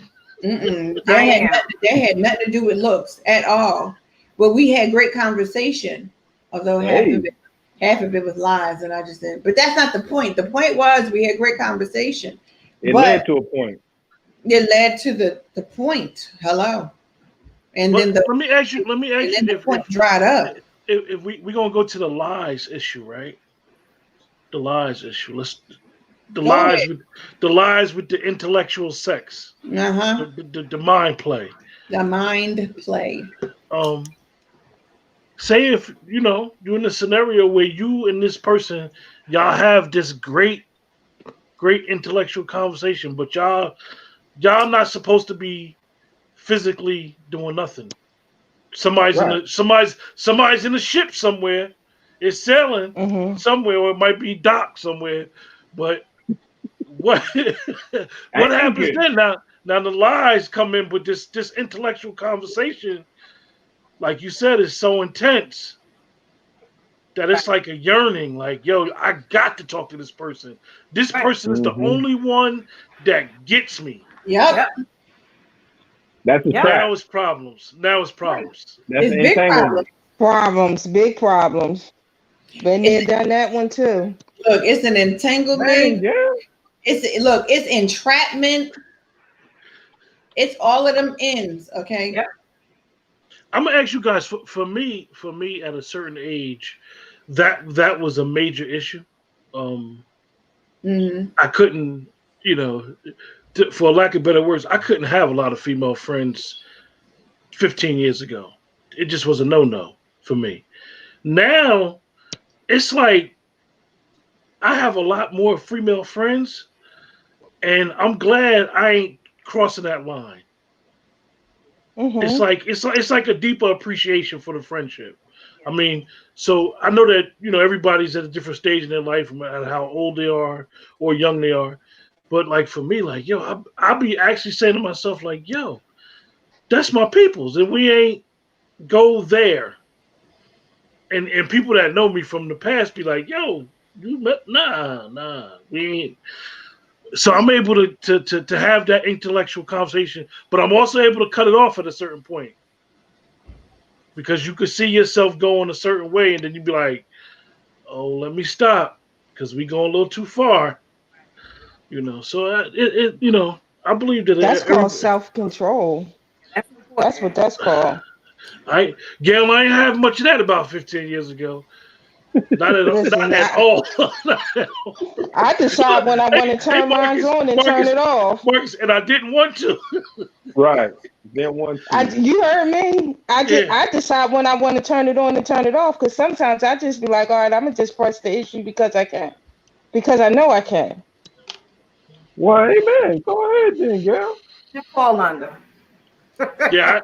Well, Gail, you good, because I couldn't turn it off. I had to. You gotta get in that as they say, that sunken place. when you be like, damn, was I really using that person, or was they really using me? I've evaluated myself like that. I've been accused of putting pressure on women when I wasn't even, and I was just talking, just my regular talk, and they was like, oh, I think she coming on to me. Wait, no, I'm not trying to come on to you. If I was trying to come on to you, I would have set you up real good, real nice. Real nice. You'd have lined them up. Real nice. Oh, I'll pull everything out of the bag. Like, listen. Just pulling it out. I will just listen. Gail, what's your sign? Come meet me. What's your I'm sign? I'm a Libra. Okay. You talking real Scorpio-ish. Yeah. What's that word, Jamel? Jamel, what you say? Talking real Scorpio-ish. Nah, don't do that. I'm appalled. I'm offended. Don't be offended. I'm a Scorpio, so I'm a Scorpio as well. See? Yeah. Look, exactly. That's that crap y'all do. What? But it is the reserve type Scorpio-ish. That's what Shelby is, the reserve type. Right. But I'm gonna be honest. I learned it from an older woman. She taught me game. She put me on. Right. An older woman put me on when I was about 25 that I was dating. She was about 40, and our birthday was the same day. Whoa. And this older woman, same day. and she just put me on the game. I've only dated one broke woman. Let me put that in there. I've only dated one broke woman. The very first woman I dated took me to Hilton Head, South Carolina, all expense paid trip, 7 days. We spent 2 days in Washington, D.C., because she didn't want to fly out of Philly International. Oh, you getting flowed out, girl? Man. Yeah. She called me one day on. What you say, flown in or flown out? Hey, Gail, you got me kind of. You got me all. Gail, you got me a little perked up right now, right? Look, I can't. And I'm gonna tell you why. Because what you're saying, I had the same experience when I was younger. I used to love older women, right? Mm-hmm. But I want to ask you a question. Do you think it was game, or you think she was molding you the way she wanted you to be? It was game. It was game. For me, my experience, I feel like I was robbed of my youth dealing with an older woman. Oh, absolutely. Absolutely. I was about your age doing the same thing, and that wasn't good. How long was it? What you mean, how long was it? How long were you dealing with her? I mean, I was 17, 18, 19. I liked older women. Mm-hmm. Oh, you just dealt with a series of older women, not just one. Yeah, oh, okay. and I needed to be doing what younger 17, 18-year-old people was doing. And you wasn't doing that. Not physical wise, no. Not relationship wise. And I hear what you're saying, Gail. You feel like it was game. At the time, as a male, I felt it was more of a conquering thing. Mm-hmm. But when I look back at it now, like I have an aunt that's older that I'm real tight with. My aunt disliked it at the time. But now when I think about it, I see why my aunt disliked it, because I was robbed of my youth. I was robbed of that experience of growing pain, so to say. Trying to be grown, trying to follow behind some old ass woman. Excuse my expression. I don't want to be in your business though. What was your relationship with your mom? Great. It wasn't it was a conquering thing. I was wondering if you were looking for like a mother figure in a woman. You know what I mean? It was great. Good look, good with tight until they both passed with both grandmothers. I got great relationships with all the women in my family. It was just more of I'm the young boy, you know. And it was a divide and conquer. The brothers will tell you when them older women be like, you're gonna be cute when you get older. Little stuff like that. Well, I'm older now. He older now. Start feeling yourself. So let me clarify for me first. When I decided to come out, I was 25.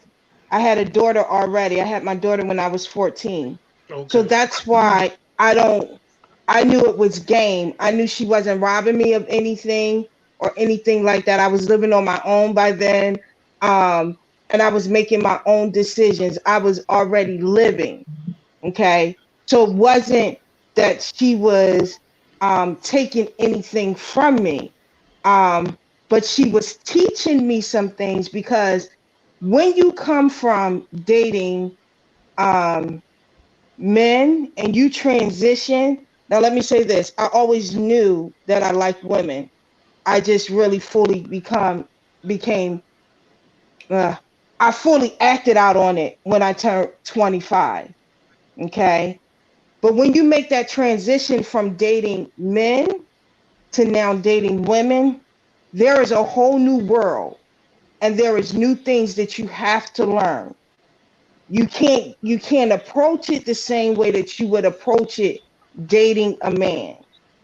And so she was teaching me some things that I needed to know when I entered into these relationships, because I was entering in the relationship from the standpoint of a man. And then I was truly finding my identity in this lifestyle. Okay. If that makes sense. Absolutely, it's your truth, so it gonna make sense. Yeah, can't nobody refute that. Okay. Well, Can't nobody refute the truth. I was robbed, and I was loving every minute of it at the time. Not now, no. I look back at that stuff now, and I be, I don't have a lot of regrets in life. But those are one of them. I mean, those are one of the things that I do regret. I mean, growing up fast is not always a good thing. Definitely for men and women, I would presume. But for a lot of the men, like we grew up, a lot of us grew up real hard, man. Hard lifestyles and some of us don't make it to get to a certain age. So my question to you then is, what did you consider? What is your definition of being robbed? What did she rob you of? You said you enjoyed it. I enjoyed it at the time because it was more of a conquering thing. Okay. But I believe now when I look back at it, I needed to go through the experience of being younger, being y'all know the college. I went through the college experience. Okay. Going to the college parties back in the day. Yeah. But everybody else was hopping around getting numbers at the college parties. I was with oldie but goodie. You know what I mean? And I think that I could have, or I should have made decisions back then that I could have went through the progression of maturity naturally.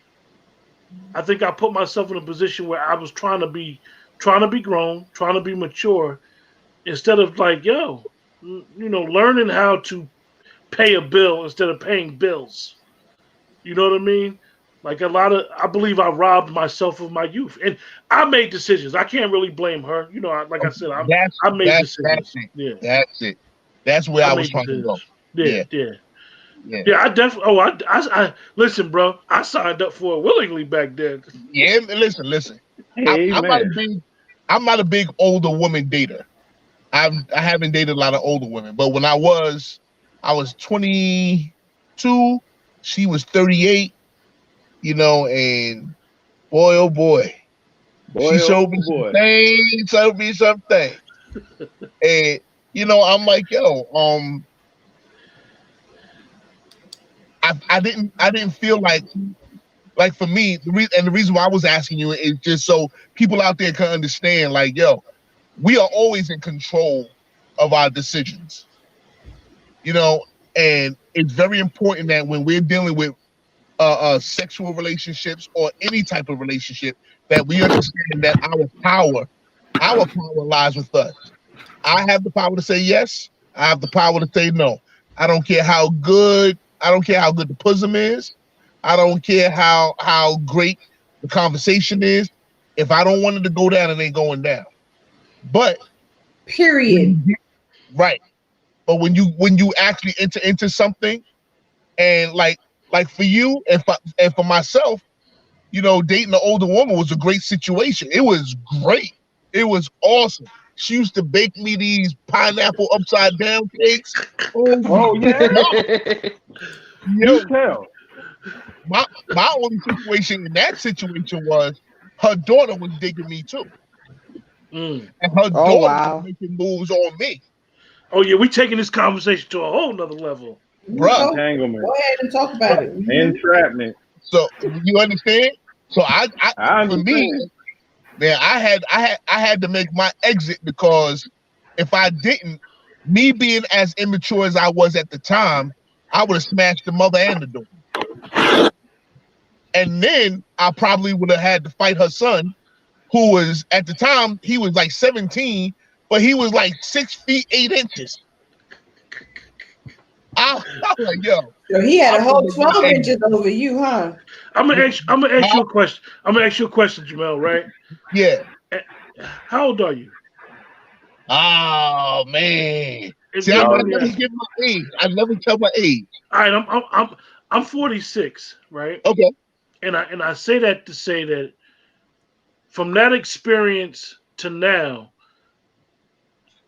I love conversation. Yeah. Like I love intellectual conversation. That's my thing now. Like if male or female, if you got a conversation, we could conversate all day long.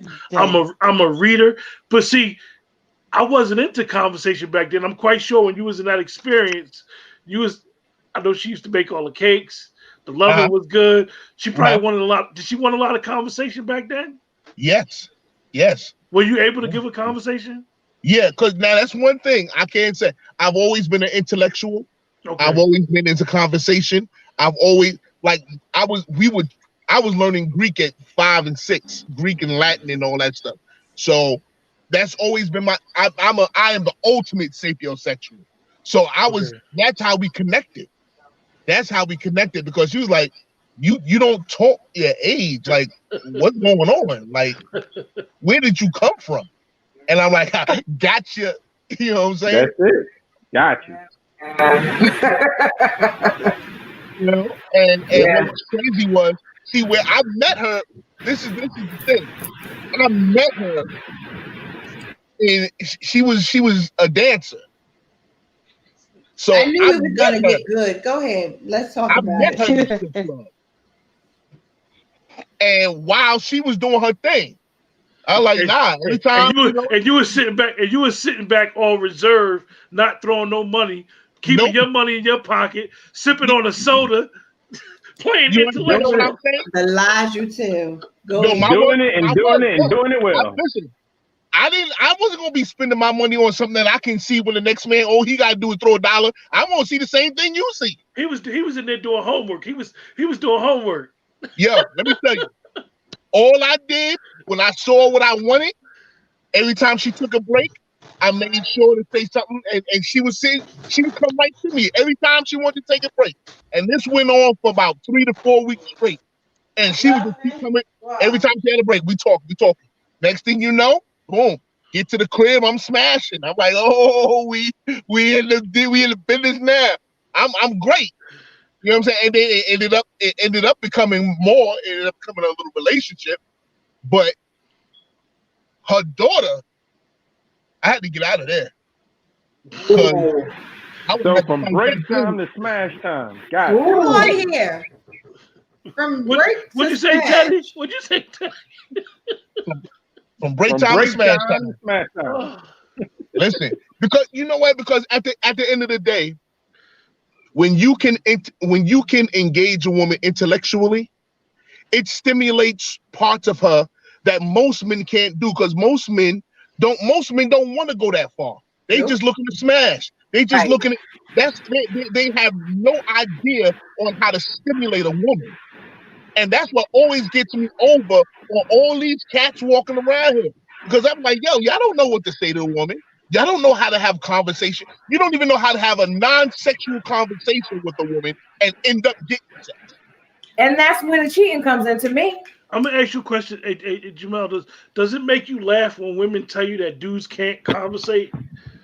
Yeah, because I think it's hilarious. Like, yo, what do you mean they can't conversate? What do you mean they can't hold a conversation? Oh, because they can't. Because all they want to do is send you good morning, good afternoon, what you doing, good evening, how was your day, and what you doing. But wait, hold on. It all depends on the type of the individuals, because if you got every woman can't conversate. Every woman ain't talking about something. And this is coming from a guy. No. I love me some women. I got 7 sisters. I just love women in general. Every woman can't conversate. You have to find that person that is into the things that you're into. If not, then I mean that's more so a bad choice on your part. You can't. Only he says good morning. Well, I'm pretty sure when y'all first started talking, he probably was only saying 3-letter sentences, 3-word sentences. It wasn't nothing extensive. Wasn't nothing. You can't blame a person. Here's what I'm saying. I don't engage with people that cannot converse. Period. I'm not even going to engage you because you already don't know how to hold a conversation. So if when you approach me and you actually get the privilege of getting my number and the only thing you text me is good morning, queen. Good morning. How was your day? Good. There's nothing in there that's engaging. What do you want to be engaging? Fucking conversation. What do you mean? What do I want to be engaging? A conversation like, good morning, how you doing? Did you have breakfast today? Blah, blah, blah, blah. How's your work schedule looking? There's a way to actually formulate a conversation to see get a person like myself. I'm not patting myself on the back. And Jamel, we would know how to get some conversation out of a person like her. We would know how to get conversation out of a person like her. Doesn't know how to. She don't want a joker that's just gonna be sitting there asking her a bunch of questions. She want to be led. She want to be led. Yo, I'm willing to lead the conversation too, but you gotta be able to give it back to me. But you know what? And that has happened to me. No, but I tried to drive the conversation. Shelby, but the thing is, a certain man at a certain point in his life, he knows how to come at a woman. And if he see that the woman is not like the good morning text, and if she just texts back and say good morning, and he'd be like, okay, she ain't respond back with nothing else. Then if he's really trying to pursue her in any fashion, he's gonna know how to lead. He's gonna know how to lead. Some dudes just don't know how to lead. But I think that's just the art of conversation, though. You're right, Gail. It is the art of conversation. But it's also the fact that you also got to know when, like, just because I can lead a conversation doesn't always mean that I want to lead a conversation. So if you're not interesting to me, just like I'm supposed to be interesting to you, you have to be interesting to me. Then don't text the same dumb shit every day. Well, I always got my theory, Jamel. You know what they say. A woman knows within the first 5 minutes if she gonna talk to you. So and I'm not. That's terrible. Give them a chance, the kids. No. Please. Shelby, you right up there? You moving around in that seat up there. Look, and Shelby put her good hand. She put that hand on her hip like, hold up. No, because this is a big deal. This is a big deal. Like, it is. That's annoying now. What you doing?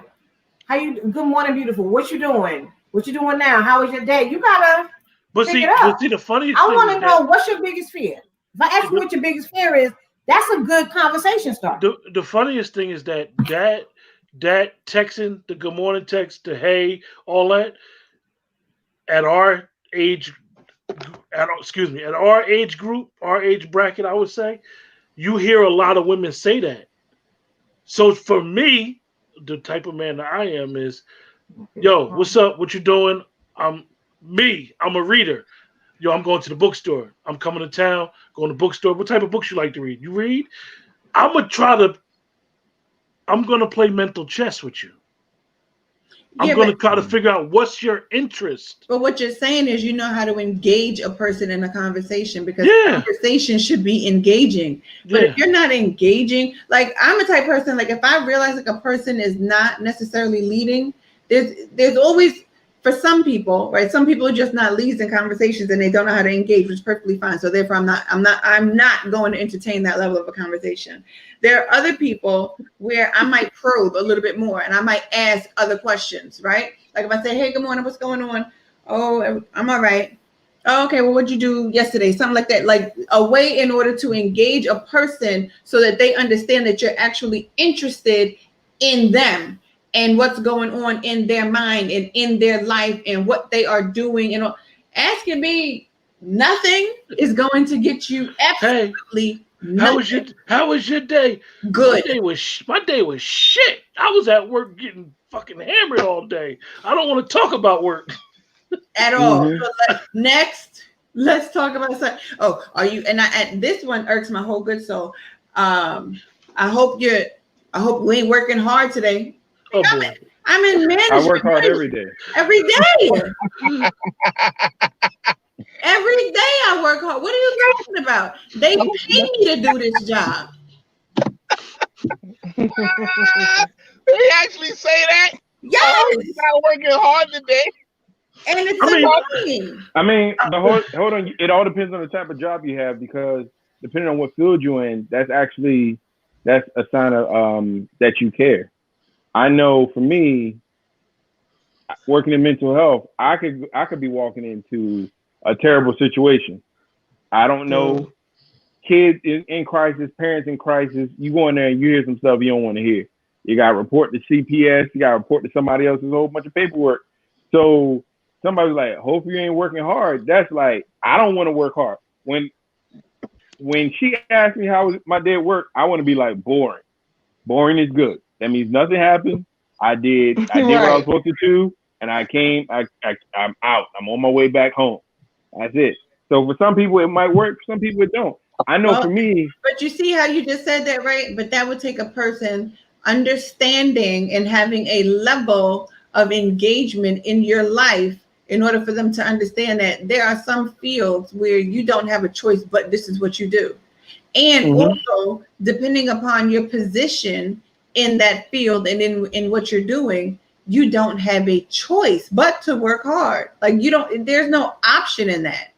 Period.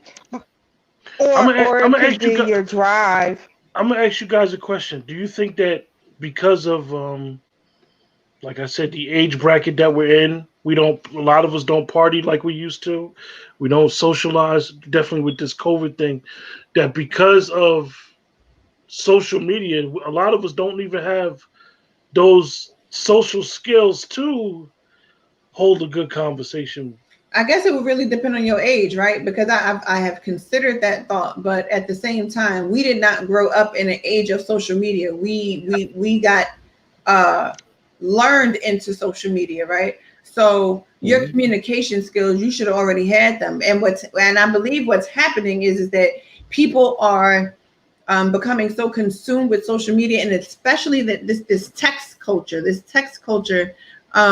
where it's just everything is quick conversation, quick this, quick that, to where people are truly losing the ability to actually communicate and form real sentences that go beyond a LOL.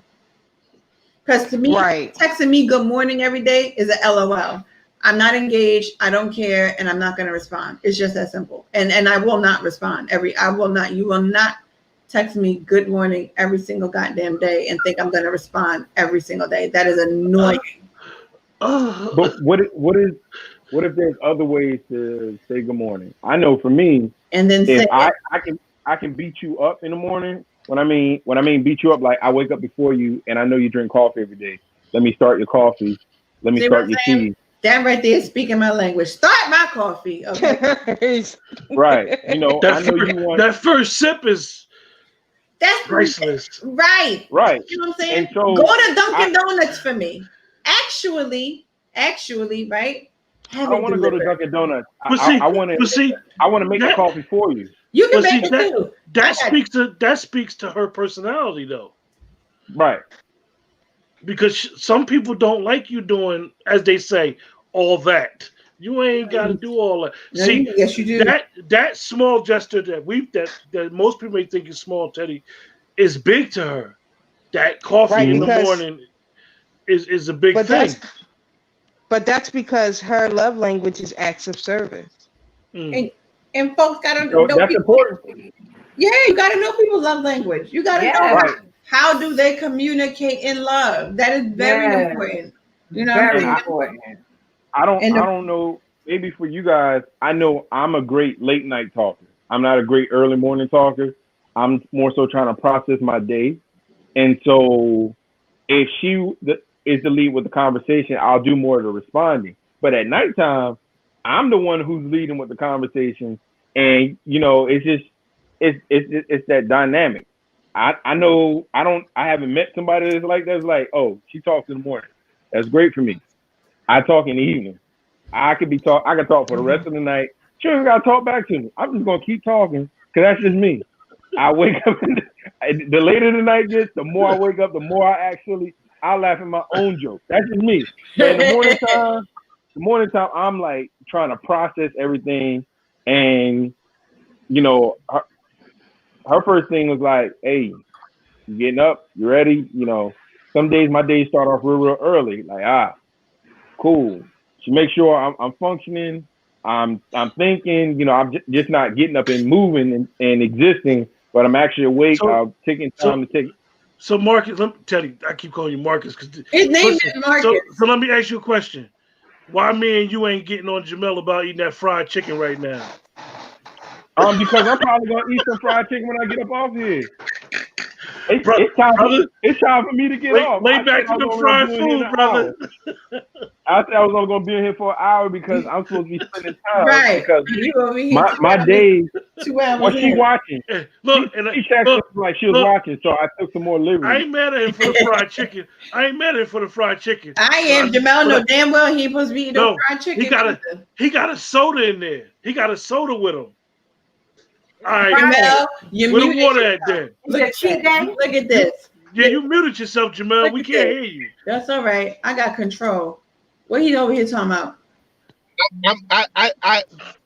This is my first meal of the day, so I know it's wrong for me to be eating the fried chicken, but everything else that serves something healthy is closed. So I'm sorry. I know you're late night eater. Sometimes, because sometimes my days run real long. You know what he do? He sets himself up. He'll do everything he got to do all day long and let the good stores close. And then in the middle of the night, he be wondering like, what the hell I done got myself into? You know what? I do sometimes, but not purposely. Sometimes I'm just I'll be busy, yo. Like I'll be trying to get this guap, get this money. I'll be trying to make sure that I pay my bills. And there's just certain things that I like. Sometimes you know how you get so focused that you just zoned in, like, and then by the time it's like, and that's what happens to me a lot of times. So it's like I know I have to do better. It's not even a want to. At almost 11 p.m., you want to sit up here. You know what?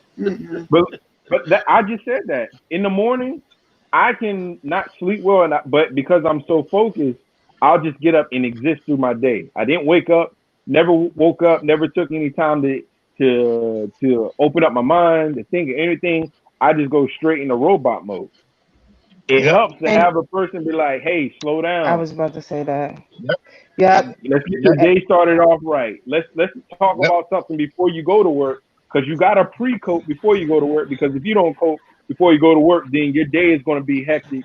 And then when you come back, only thing I'm going to hear about is how bad your day was. I don't get that stimulation from the conversation we normally had. And I think but that goes to the point of Marcus. As an example, let's just use Jamel. Had he had a nice young lady in his life, that young lady would have called him in the morning like, hey, you got a long day. There you go, girl. So make sure you grab yourself something to eat. Make sure you do this. Have you taken your medication? I know I have some chauvinistic things about me, but I also said I'm a provider. Right. I call my young lady, hey, babe, like, I know your day is going to be X, Y, and Z. Make sure you grab your coffee, go to the store, get you what you're going to eat for lunch, because you may not have time to get out. Oh, you want me to send you some money for lunch? All right, what's your cash at? $. No, I tell you one thing. That is the ultimate conversation starter. That's the ultimate conversation starter of the day. What is your cash at? Because ain't nobody gonna be like, no. They're gonna either say why, or they just gonna give it to you. Nobody gonna say no. I'm not giving it to you. I'm sure $ Nakia M. Hello. But listen. But Kia, you can attest that I treat some of my friends the same way I treat my girlfriends. Yeah, you do. You do. There is a benefit of being in any type of ship with me. They better be in a ship with Gil. Mm-hmm. I mean, most providers can't turn it off. But no, because Gil won't turn it off. Because the friends don't get it the way these chicks do. They don't get it all the way these chicks do. No, they do not. Don't believe that. No, they do not. I am the good girlfriend. And no. I be sitting here like, what in the world? Gail, what? Oh, I just ordered her some Victoria's Secret. Why? Because shut up, Marcus. Nakia, I have to go to that slave house tomorrow morning. that we call work. I really enjoy coming on you guys' show. No, I shouldn't be saying it's slave house. It's nowhere near a slave house, but you gotta go to work. I gotta go to work. I really appreciate your platform, and I thank you for the invitation to come on. You guys are doing great. I saw one of you guys' show before. You guys are doing great, and listen, we try to do. We make it do what it do. I mean, listen. Starting a I tell you, Nakia, you know the deal. Starting a platform. Hold on, wait. Let me say this. Hold up. So what y'all don't know? So I went on. Quentin has his own podcast. Let's Talk, right? So I went on Quentin's podcast. It was a few weeks ago, actually, because we were talking about love and lies. What was it called? Lockdown Love and Lies. Lockdown Love and Lies, right? And I had went on there after having a lot of cage juice. Okay. Cage juice. Yeah, it was a good beverage, and it was a good beverage. But shut up, Gail. I thought she was talking about something else being cage juice. I was about to it was a good experience. And we had a very good time. So tonight, when Quentin saw that this is what we were talking about, he was like, I might jump on. I was like, I'm going to send you this link because come on here, okay? Yeah. Because this is what, like, when you in this realm and when you in this space, this is what you have to do. You got to help each other and you got to promote each other. And this is not a competition. You know what I'm saying? The truth of the matter, I truly do believe this. We only are in competition with ourselves. I'm not in competition with someone else that's doing a podcast, because we all bring whatever it is that we bring to this table of the podcast shit, right? So everybody's talking about different things, or we can all talk about the same things and we can talk about them differently. You know what I'm saying? And we had a very good, fun conversation talking about the good lockdown love, because a lot of people do not know that, I was with more than two, but only two that really count, that were in jail. You know what I'm saying? And when I did his show, I had happened to find a letter in the back of my jewelry box, and that letter had to have been back there since about 2006, because that's how old that letter was. And that's how much I didn't go in that jewelry box or pull out the drawers or whatever. But we had a really good, fun conversation about it. So I wanted Quentin to come on here because I just believe in having fun, especially when we after dark. We having fun conversation about a lot of stuff. So thank you, Quentin. I appreciate it. And listen, I could definitely say that this podcasting thing, this journey that you started out on, it's a lonely journey.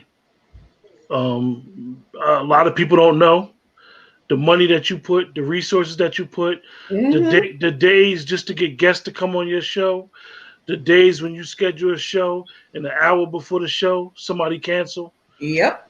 The money that you put in, I could relate. We have a language that we speak that a lot of people don't know. One of the things that a lot of people don't understand about starting this platform when you're not quote unquote a celebrity is that you come in as your only subscriber to your show on YouTube. Yep.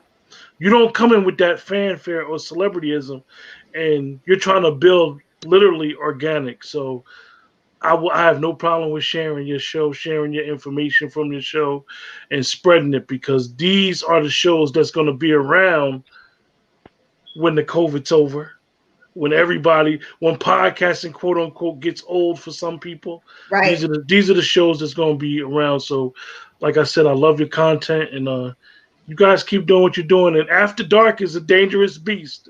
It's funny because, like, to make a long story short, is that I haven't really had a show after dark, but we have a Facebook group that Nakia is in that's part of the YouTube channel and the podcast. I don't really talk sexually in front of people. People send me stuff to put in the group, and it's a lot of people think it's me saying it. It's not me saying it. It's females that may say stuff, and they uncomfortable putting in the group, because y'all know what happens when a female explains sex. She get unwarranted attention in her inbox, unfortunately. or tag or a picture of something that she didn't want to see for. She didn't ask for that. So, these are good to be able to have a show and have people come on and be transparent and be as open to talk about this stuff as possible. So I appreciate you guys, and you guys keep doing what y'all doing. And don't forget, as they say, like, share, and subscribe. There it is. Yes, sir. All right. Y'all take it easy. Good night. Night, Quentin. Good night. What's the name of your show, Quentin? It's called Let's Talk. Okay. It's two Facebook groups called Let's Talk.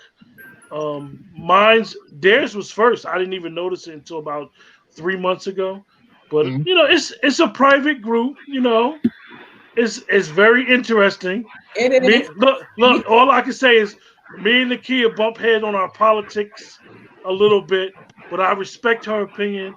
I don't know if she respects mine, but I respect. I respect all opinions. Look, I might not agree. I respect hers, and my biggest thing, and I'm quite sure when Nakia decided to make this journey, is to get back to having these difficult conversations, because we tend to. I hang with my two dudes. We all agree. We all like the same sports teams, maybe.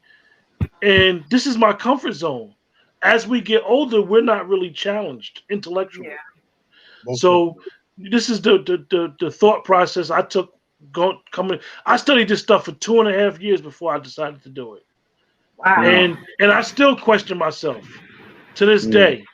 To this day. 2.5 years. Yeah. One day, me and the kid gonna do a show together, and we'll talk about that and talk about the podcasting game. And it's a lot. It's a lot, you guys. I mean, it ain't just we just gonna do a show and talk about it.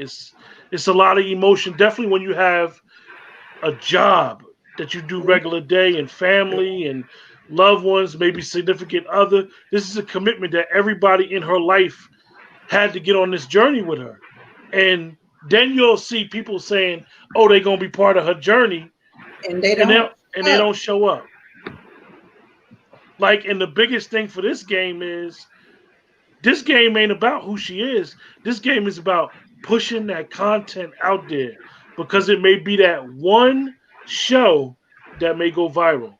She don't know what it is, but it's gonna be one of her shows that's gonna be the show that be like, boom, that's it.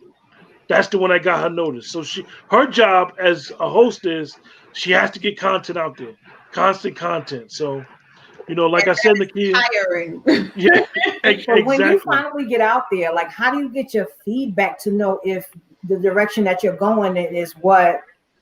Well, one of the things being well received. You know what I mean? One of the things that for me is, me and Nakia are doing something very unique that a lot of people from YouTube don't do. And what we're doing is we have our feeds going to Facebook. That can damage you sometimes. Yeah. And what I mean is, when you're trying to build a YouTube platform, you're trying to get subscriptions. So what'll happen is most people will say, why should I subscribe to her page on YouTube when I can only watch her on Facebook? Right. So then what'll happen is she don't want to take that chance, like me, of saying, I'm going to just go straight to YouTube. Yep. Because it's people that's on Facebook that she know her shows benefit, that won't subscribe. Our people, and I say our people as Black people, that's the truth. We don't like to subscribe to nothing. YouTube is free. Majority of people, if you don't have an iPhone, you already got a Google account. If you got an Android, so you got a YouTube page as well. Just go there, subscribe, like. I mean, people don't realize it. Subscriptions and likes is what push the algorithm to get seen. Mm-hmm. Like if I was to go on her page, for example, I've been on her page 3 times. The one time I subscribed and I saw 2 shows. Now when I go to YouTube from my computer, YouTube suggests her videos to me. Mm-hmm. So that's how she get known. That's how she sets off the algorithm. And that's also part of the reason why, and a lot of people and I know this is not necessarily the topic, but a lot of people do not understand the importance of liking, subscribing, and sharing. Like we don't understand like the importance of that. And that even goes for the guests that you have on your show.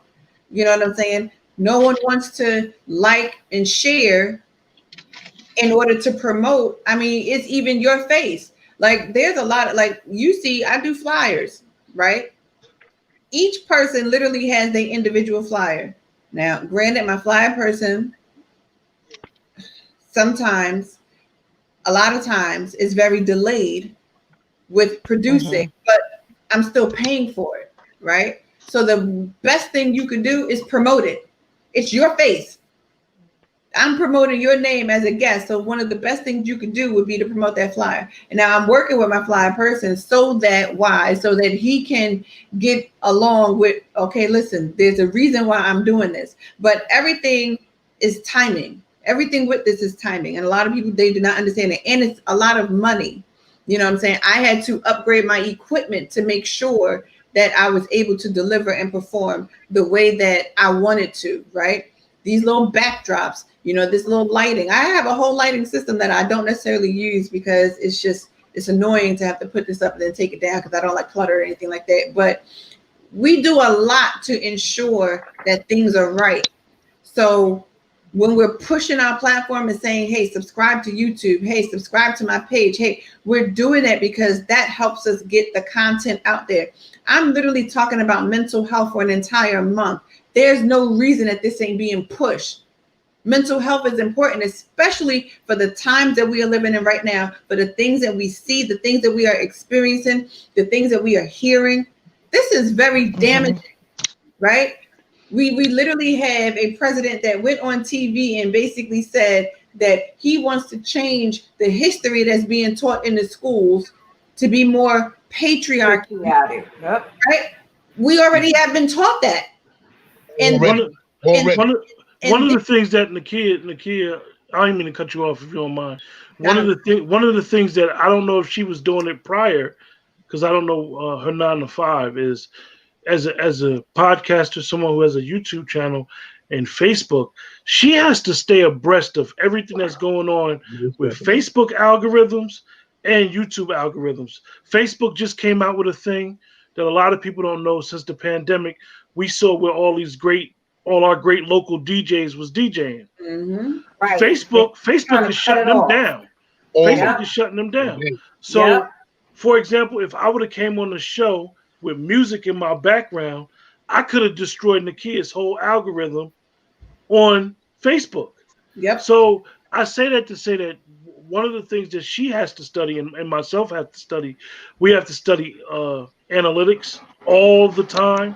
You don't even really care about your views, but you got to study your trends. You got to study the watch time, how long somebody, the viewer retention, all this stuff is key. And then you say to yourself, like she just said, we have a leader in the country.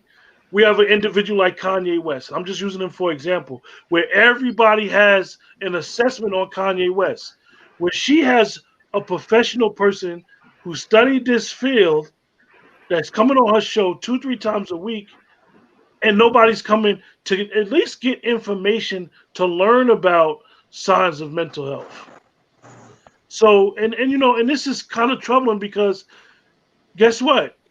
She can't always call on relationships. Right. She got to be like, some people be like, I charge $40 to come on somebody's show. Yep. Like that's I hate to say it, that's the going rate for some people. They be like, yo, I come on, you gotta give me $40. Cash out me $40. And that's just for certain things like a consultation. And not even that, because I know I did a radio show, a podcast type show, whatever. They asked me to come on and charge me to come on their show.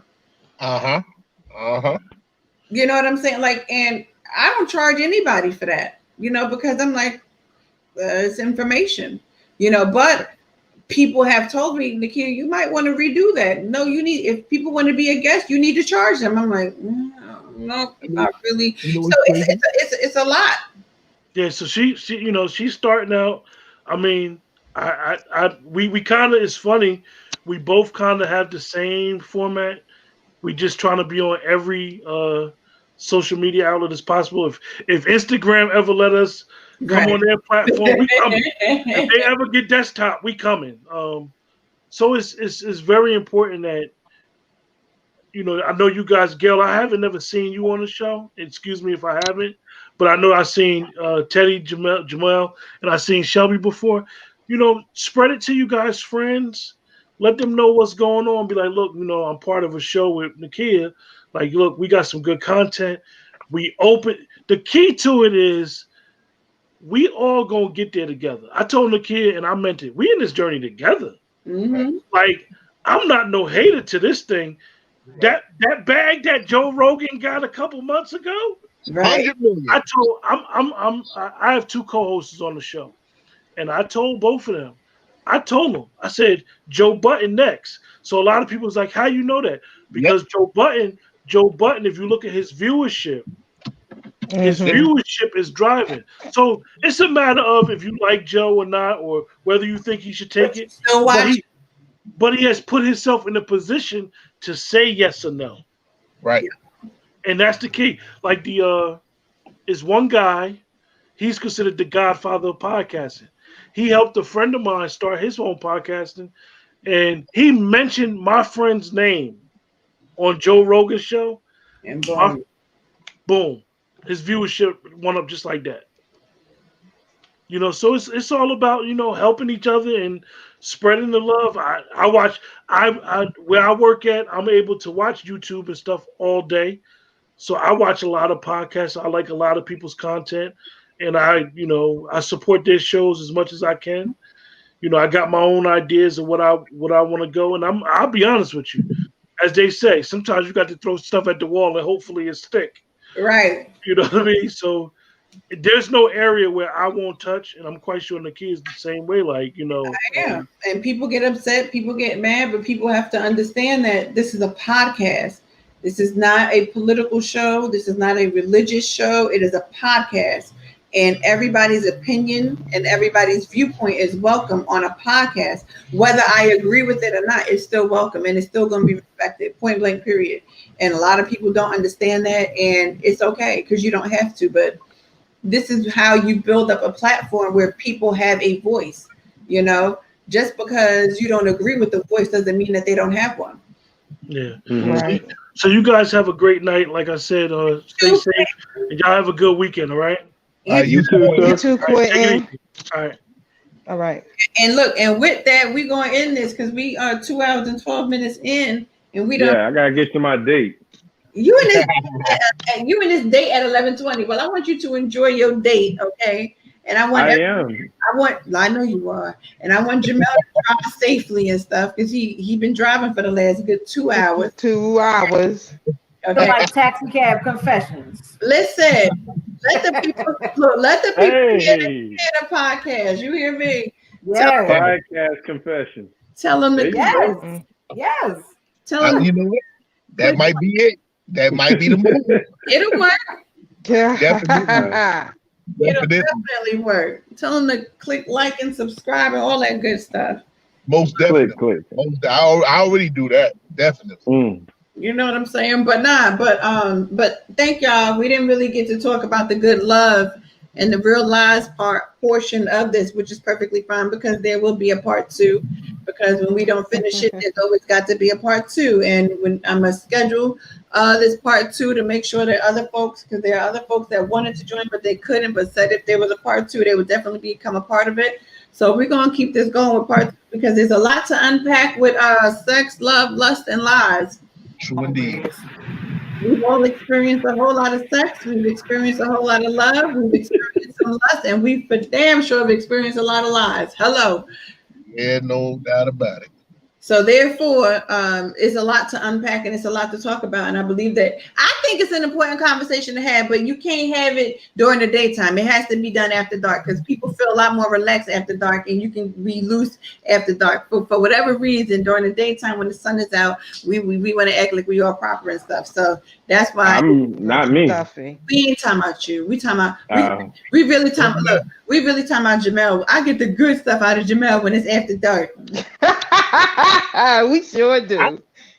You know what? My thing, I give the good stuff out anytime, any day. Joking. You know, I don't know. I feel like if people don't get the real deal, because unfortunately they're not getting it in the schools, they're not getting it in the churches, there has to be a platform where people can really be able to discuss what's really on their heart, what's really relevant. I agree. And not be judged. And I'm sick and tired of folk running around here acting like they ain't having sex when you are and you're not married. Stop it. Right. Stop. Right. Tell the truth. You are. And let's married folk having sex and he did the spouse. Yeah, hello. Okay. You came out the gate with that one though. Okay. And we're gonna keep having a conversation about it. Point blank. Period. That's why it is the Muzzle is Off podcast. There is nothing that we can't talk about.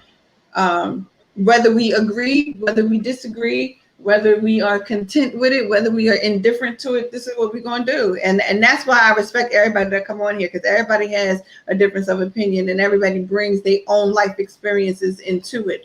And I think that's important for all of us. So with that being said, we're going to sign off just for tonight. There will be a part 2 to this. We will have more guests that are going to come on and discuss their take on this entire topic. And I thank everybody that literally stuck it out and watched through to the end. You know, Marcus, I appreciate you. I don't know your girlfriend name, but I just call her Miss 41. Tell her I appreciate her for letting you rock out for these 2 hours. Jamel, don't worry, there shall be a woman coming after this. You know what I'm saying? You know, you just gotta keep being busy.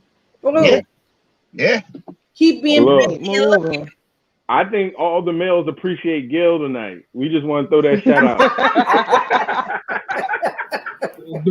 Thank you, Gail. We appreciate it. Gail over there in her glory right now because of this. Gail gonna call me, be like, "See, Key, see, this is why you can't muzzle me." I'm like,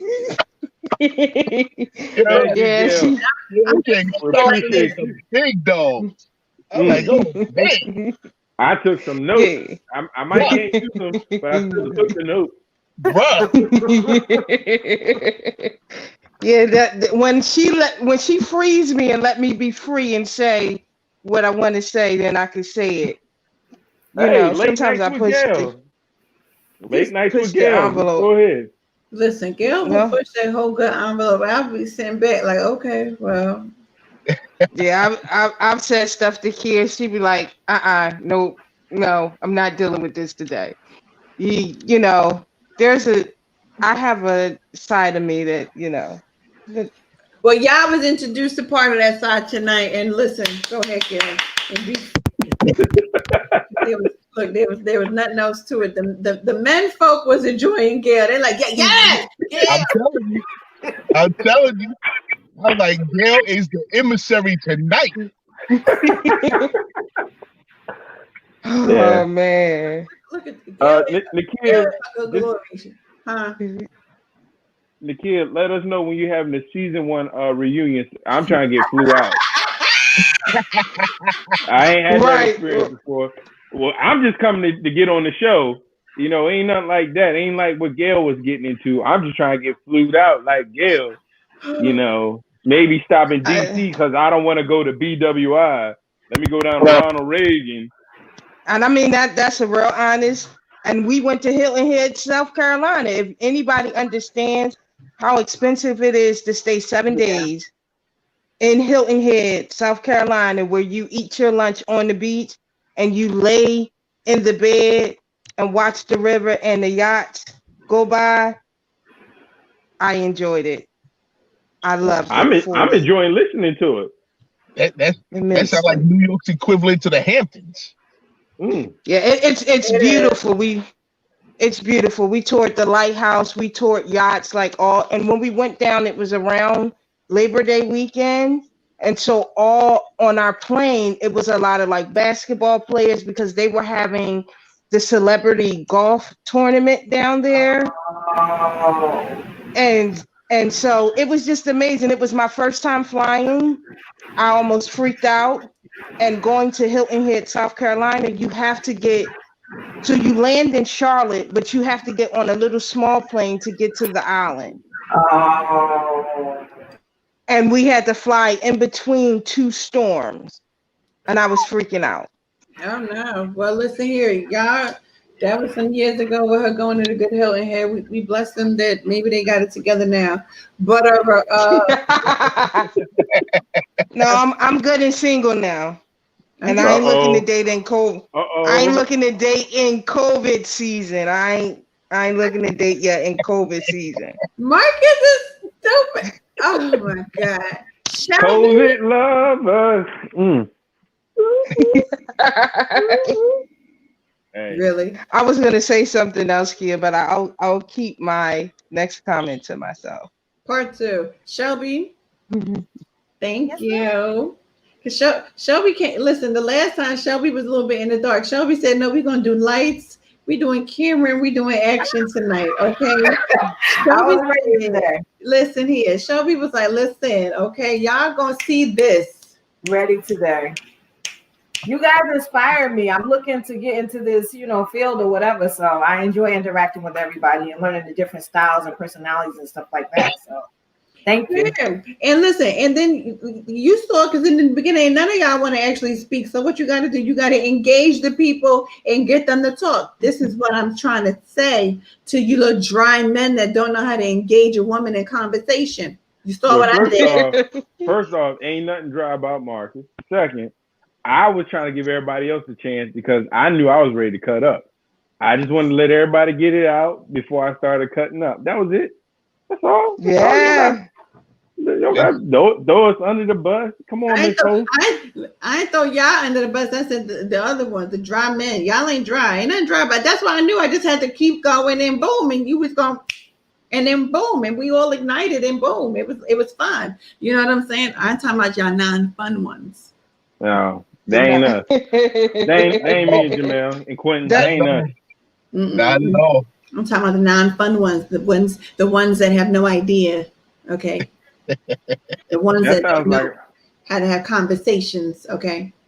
Those them stuffy ones that you keep on getting. I don't be getting nobody stuff. I don't want the stuff. Listen here. Don't come in. We're gonna talk about this in part 2. I'm gonna tell you right now, because in part 2, I'm gonna release all of my good woes with the sex, love, lust, and lies. All the woes is going to come out in part 2. Part 2, y'all going to hear them good woes because I'm going to tell the truth, and I don't care who don't like it. And some of this stuff is just utterly ridiculous. And also, because it's not just the men, it's some of us women, because we allow certain things and we do certain things, which then promotes this behavior that irks my whole good soul. So therefore, Mine too. Part 2, we're gonna release part 2 is they call it the release of the woes. We're gonna release the woes in part 2. Okay. The release of the woes. Somebody remind me that I said that, because y'all know I'm gonna forget by tomorrow. But we'll send you a text. Yeah, send that in right, and we're gonna release the woes in part 2 because we're gonna talk about it. So anyway, everybody, I hope everybody's having a good and safe night. It's 11:31 p.m. Do you know where are you? I'm home. Who you with? Who you with? More shows to get. Hey, sorry, that was Jay-Z, my bad. Anyway, everybody have a good night, and we will see y'all. Actually, and you know what? Wednesday, I said I wasn't going to do the podcast on Wednesday because I said I need a break, but I kindly got told that you don't get breaks. You keep it moving. So therefore, we will be here Wednesday. And actually, Rashida, the one she was just on with us, she's going to be on Wednesday because we have a lot to unpack, especially as far as it comes with your mental health, mental wealth, and your road to healing after a relationship, right? And that's what we're going to unpack. We're going to unpack that mental health, mental wealth, and your road to healing post divorce, post bad breakup, post whatever. We're going to talk about that. And Rashida will actually be on with me with regards to that. And we're going to keep rocking and we're going to keep having fun. All right. So everybody have a great night. We're going to do this part 2. We're going to release the woes and part 2 of our good conversation that we had tonight. We're going to release it all. Until then, good night. Good night. Good night.